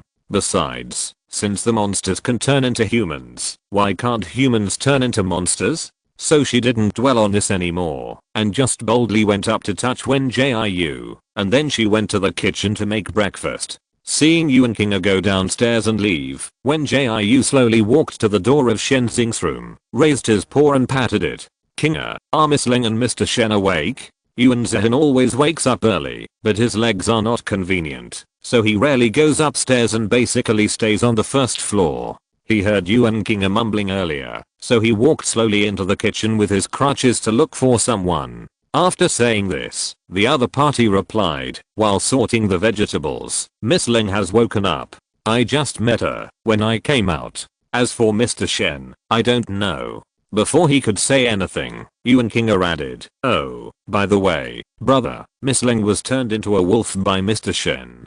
Don't make a fuss when you see her later. He was immediately confused when he heard this. What did it mean that Miss Ling was turned into a wolf by Mr. Shen? Oh, it was Mr. Shen who used a spell on Miss Ling, turning Miss Ling into a wolf. The other party saw the confusion in his eyes and explained to him while picking vegetables. Anyway, don't make a fuss. Didn't you see a tiger some time ago? It's no big deal to see a wolf now. Hearing this, he smiled indifferently and nodded in agreement, then left the kitchen with his crutches. Unexpectedly, as soon as he went out with his crutches, he ran into a silver white wolf. Even though he had seen many wild beasts, he was still afraid. This is human instinct, and he couldn't go against it. The next second, he saw the wolf stretching, then smacking his lips, and whispering to him, good morning, Mr. Yuan, is your leg better today? Although the voice was a little thick, he could still tell that it was indeed Wen Jiu's voice. So the nerves in his mind relaxed a lot at this moment. Thanks to the ointment sent by Miss Ling, my leg injury is much better than before. He forced a smile to answer, I think I will be able to recover after a few more days of use. Seeing this, Wen Jiu responded casually, then lay on the carpet waiting for breakfast. If Yuan Zhen really trusted her, applying the ointment for 3 or 4 days would heal. Unfortunately, the other party still had doubts and did not apply the ointment properly. So it was the second day, and he was still walking with a cane. She was not a great kind person. She would not persuade Yuan Zhen earnestly, nor would she do various things to prove herself. Believe it or not, forget it, it's not her leg anyway. Just as she was thinking this, she heard a knock on the door. Yuan Kinga hurried out of the kitchen to open the door, and soon the other party brought Lan Xinai out of the living room. Commander Lan, please sit down first. I have to make breakfast and come to chat with you later. Yuan Kinga smiled and brought a pot of tea, then turned back to the kitchen to cook. Seeing this, Wen Jiu continued to nap on the carpet. She had only slept for more than 2 hours, and now she was very sleepy. However, she had just closed her eyes for a while when she heard Lan Xinai asked in surprise, Zihan, when did you raise a wolf? Yuan Zhen smiled awkwardly, Commander Lan, this wolf was transformed by Miss Ling, not raised by us. Lan Xinai was stunned when she heard this, but she quickly recovered as usual, as if nothing had happened. After all, she was the commander-in-chief of the 13th military region, and she had seen all kinds of storms over the years. In fact, it is quite normal to think about it. Lord Shen is such a powerful demon. If Len Qi is really a human, it must be difficult to make friends with him.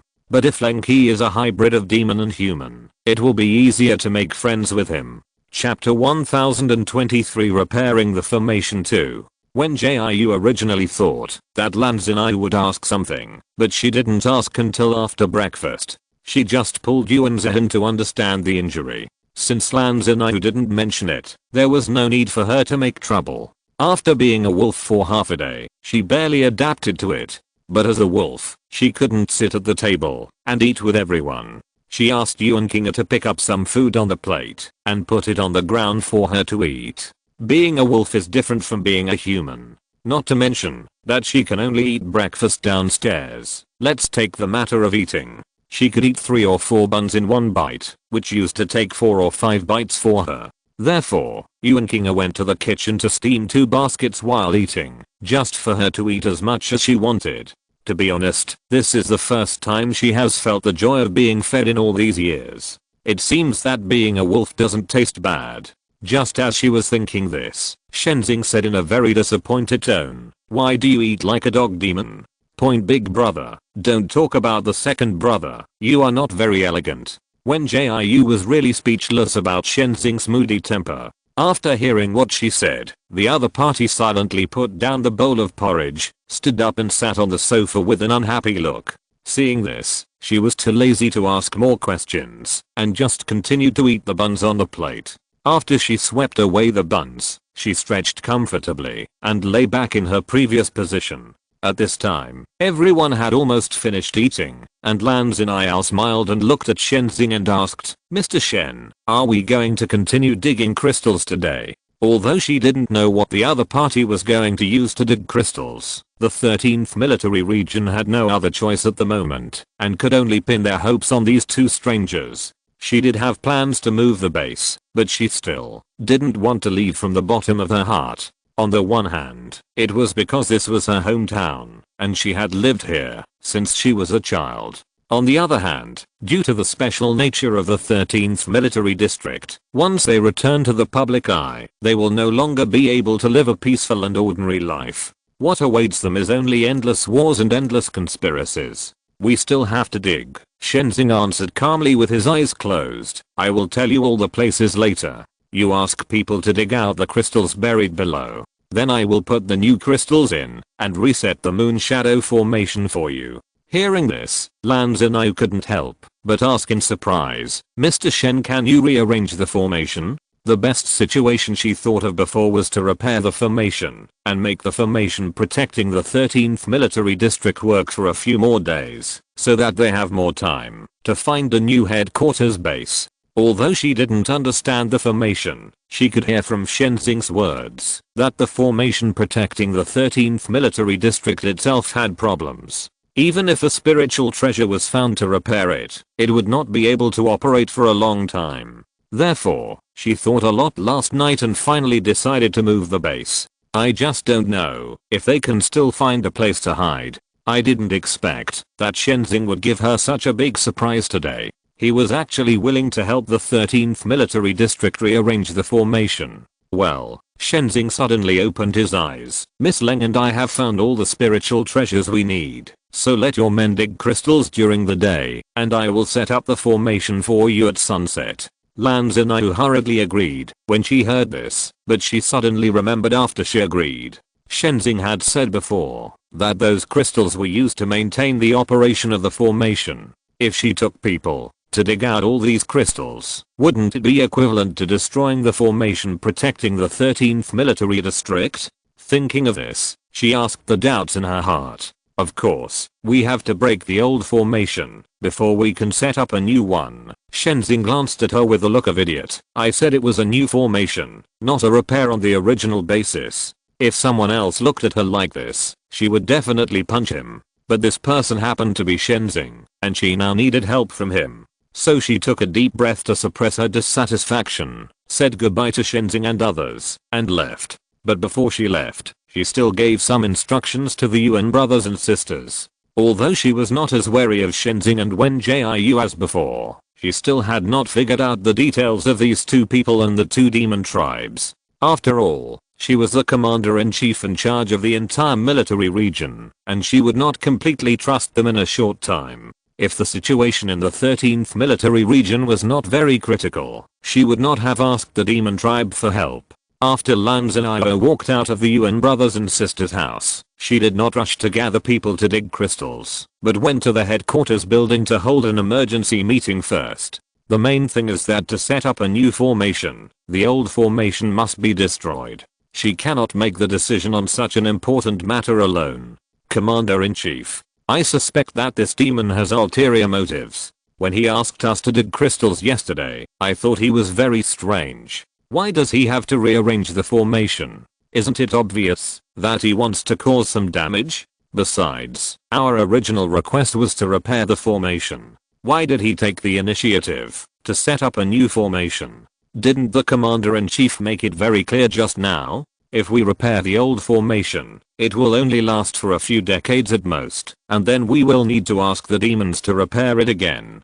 But if Mr. Shen sets up a new formation, we can at least be worry-free for 300 years. I think it would be better to change to a new formation instead of this. I also agree to let Mr. Shen set up a new formation. It is useless to just strive for stability at the moment. Everyone present knows the situation of our 13th military region. If the original commander-in-chief had not had some friendship with the demons and got this magical place as the new headquarters base, I'm afraid we wouldn't even have the chance to be born. Everyone argued endlessly in the conference room, and Lan Zinayu was really annoyed. She personally still hopes to change to a new formation, but most of the people present don't want to change it. They just want Shenzing to repair the formation and say that things will work out when the time comes.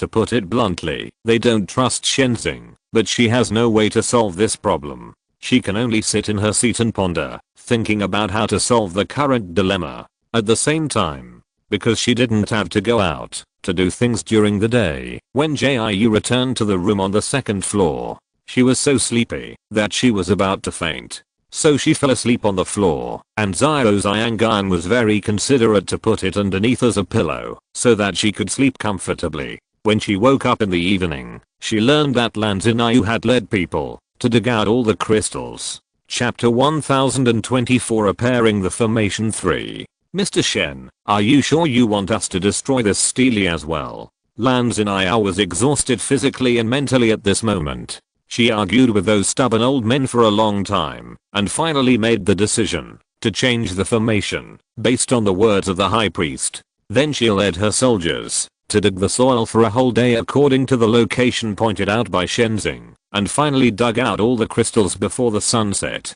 So she was not as energetic as usual at this moment, and her smile was forced out with one breath. Although she had never slacked off in training on weekdays, no one could bear what she did today, and she could still hang on to her breath and continue to work, which was already very good.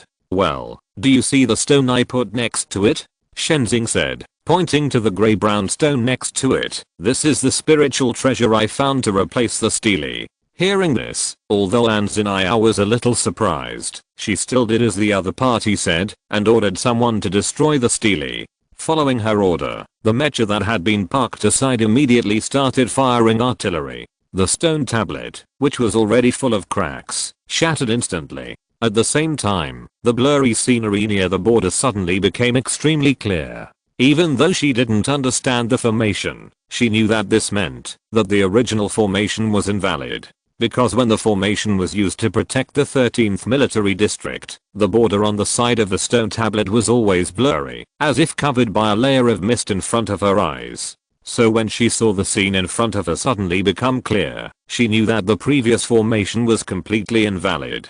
For some reason, she felt inexplicably sad. She still remembered that when she was a child, she was curious and often ran to the border to play with her friends. But no matter how they moved forward, they would eventually return to the location of the stone tablet. At that time, she just felt surprised and fun, and never thought about the significance of the stone tablet to the 13th military district. Later, when she grew up and became the new commander-in-chief, she learned a lot from the previous commander-in-chief and realized that the stone tablet had been protecting the 13th military district. Now was not the time for her to be sad, so she just thought about it for a moment, then looked at Shenzing and asked, Mr. Shen, can we set up a new formation now? Of course you can. Let your people step back. After the other party finished speaking, he suddenly flew into the air and made several hand seals at a very fast speed. Lan Zinayu knew nothing about formations and spells, so she didn't ask any more questions and just led her people to retreat. Shenzing's body suddenly glowed with a faint light, and he changed his gestures calmly, and the moon crystals that were previously placed on the ground flew into the air without the help of any tools. Seeing this, she couldn't help but widen her eyes with curiosity. I really didn't expect there is such a magical spell that can actually get items into the air without the help of external forces. As soon as she finished speaking, she heard the high priest who had been standing quietly beside her whisper, the magic of the demon race is originally very magical, no worse than the supernatural powers we humans have. You just don't have much contact with the demon race, so you think these spells are bad.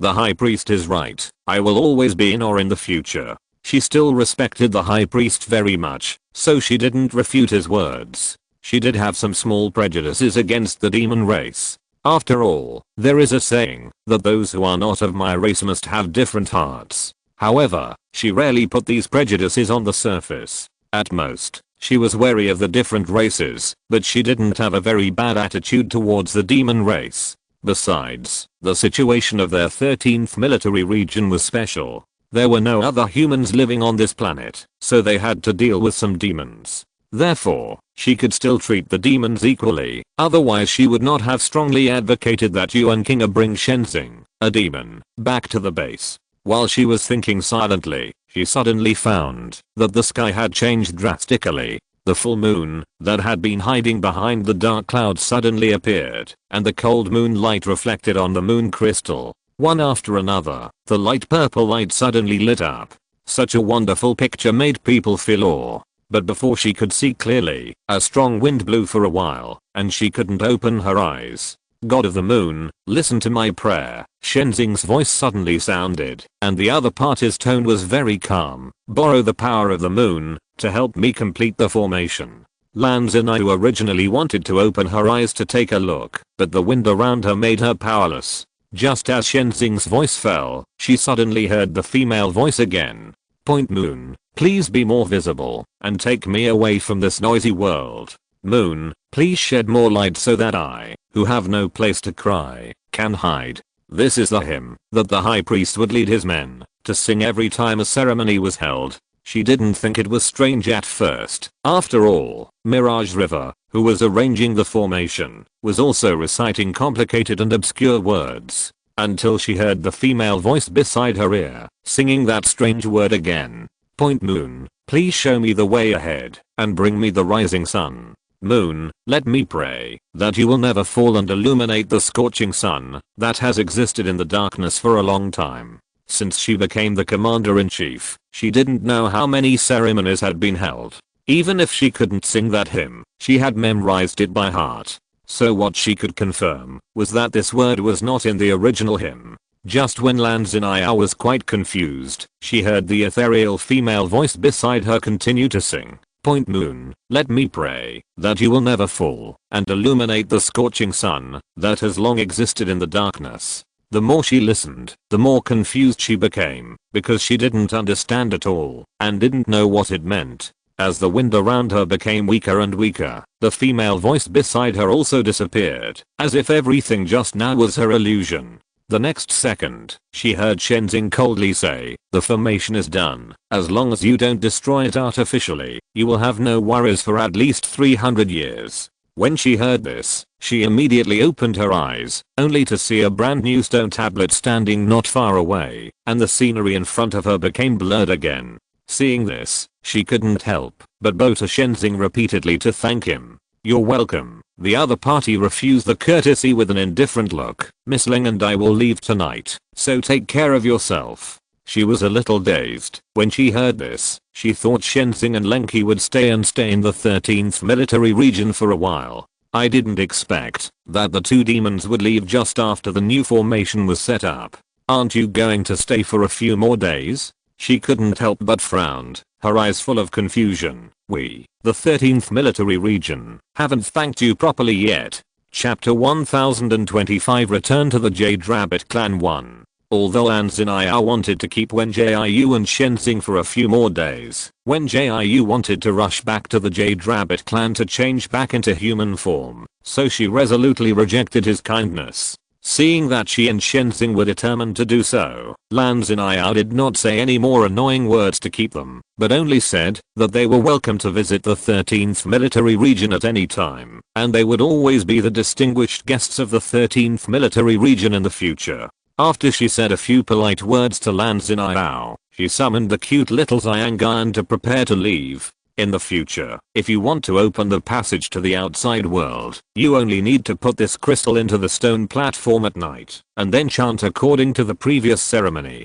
Shenzing originally wanted to take Wen Jiu away directly, but when he saw that Lan Zinai seemed to be hesitant to speak, he thought that the other party wanted to ask how to open the passage in the future. but he had just finished speaking when Lan Zinao hurriedly shook her head. Mr. Shen, I don't want to ask this or that. What you said is also very important, but I want to ask something else. Point. So what do you want to say? He sighed lightly with a lack of interest. Although it was very simple for him to set up the formation, it would still consume energy and spiritual power, so he didn't really want to talk more at this moment. If it weren't for DXIU's face, he really didn't want to waste his words with these humans, and even contacting him would be troublesome. I hope that this bad guy DXIU will wake up soon, and then he will definitely blackmail him. It's like this, Mr. Shen, you should know that when you open the ceremony, you have to chant. Lan Zinao hesitated for a long time and still chose to tentatively say it, but every time I open the ceremony, I will hear the voice of another person chanting. That doesn't belong to. She stopped abruptly when she said this. No matter how hard she tried to speak, she couldn't tell what she heard. Even about the female voice, she couldn't tell Shenzing. Forget it. She was used to it. Mr. Shen, just pretend that I didn't mention anything just now. I wish you and Miss Leng a safe journey back. Anyway, the female voice didn't affect her at all, and it would only appear when the ceremony was opened. It didn't matter if it was not solved, but she had doubts in her heart, one about the female voice, and the other about the strange words. Unfortunately, she couldn't say it out.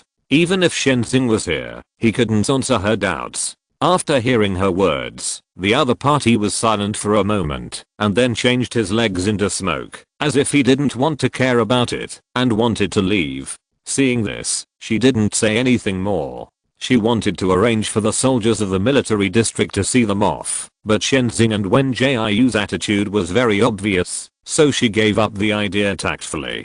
Goodbye, Miss Leng. You are welcome to come back and play anytime. Yuan Kinga was originally staying in the distance. When she saw Wen Jiu and Shenzing soaring into the sky, she knew that the two were going to leave the 13th military district. Although she still had a lot to say to Wen Jiu, and she liked this clever girl, she didn't try to persuade him to stay, because she knew Lan Zinao must have said that, since the other party couldn't keep anyone, she naturally had no way to do it. It would be better to give Wen Jiu a good impression and welcome him to come and play with her at any time. Hearing this, Wen Jiu, who was lying on the small auspicious cloud, shook his tail. Oh woo, I will definitely come when I'm free. She didn't say polite words this time, she really would come. After all, she hadn't figured out many things about the 13th military district. If she hadn't been in a hurry to return to the Jade Rabbit clan to find a way to become a human, she would definitely have to stay in the 13th military district for a while.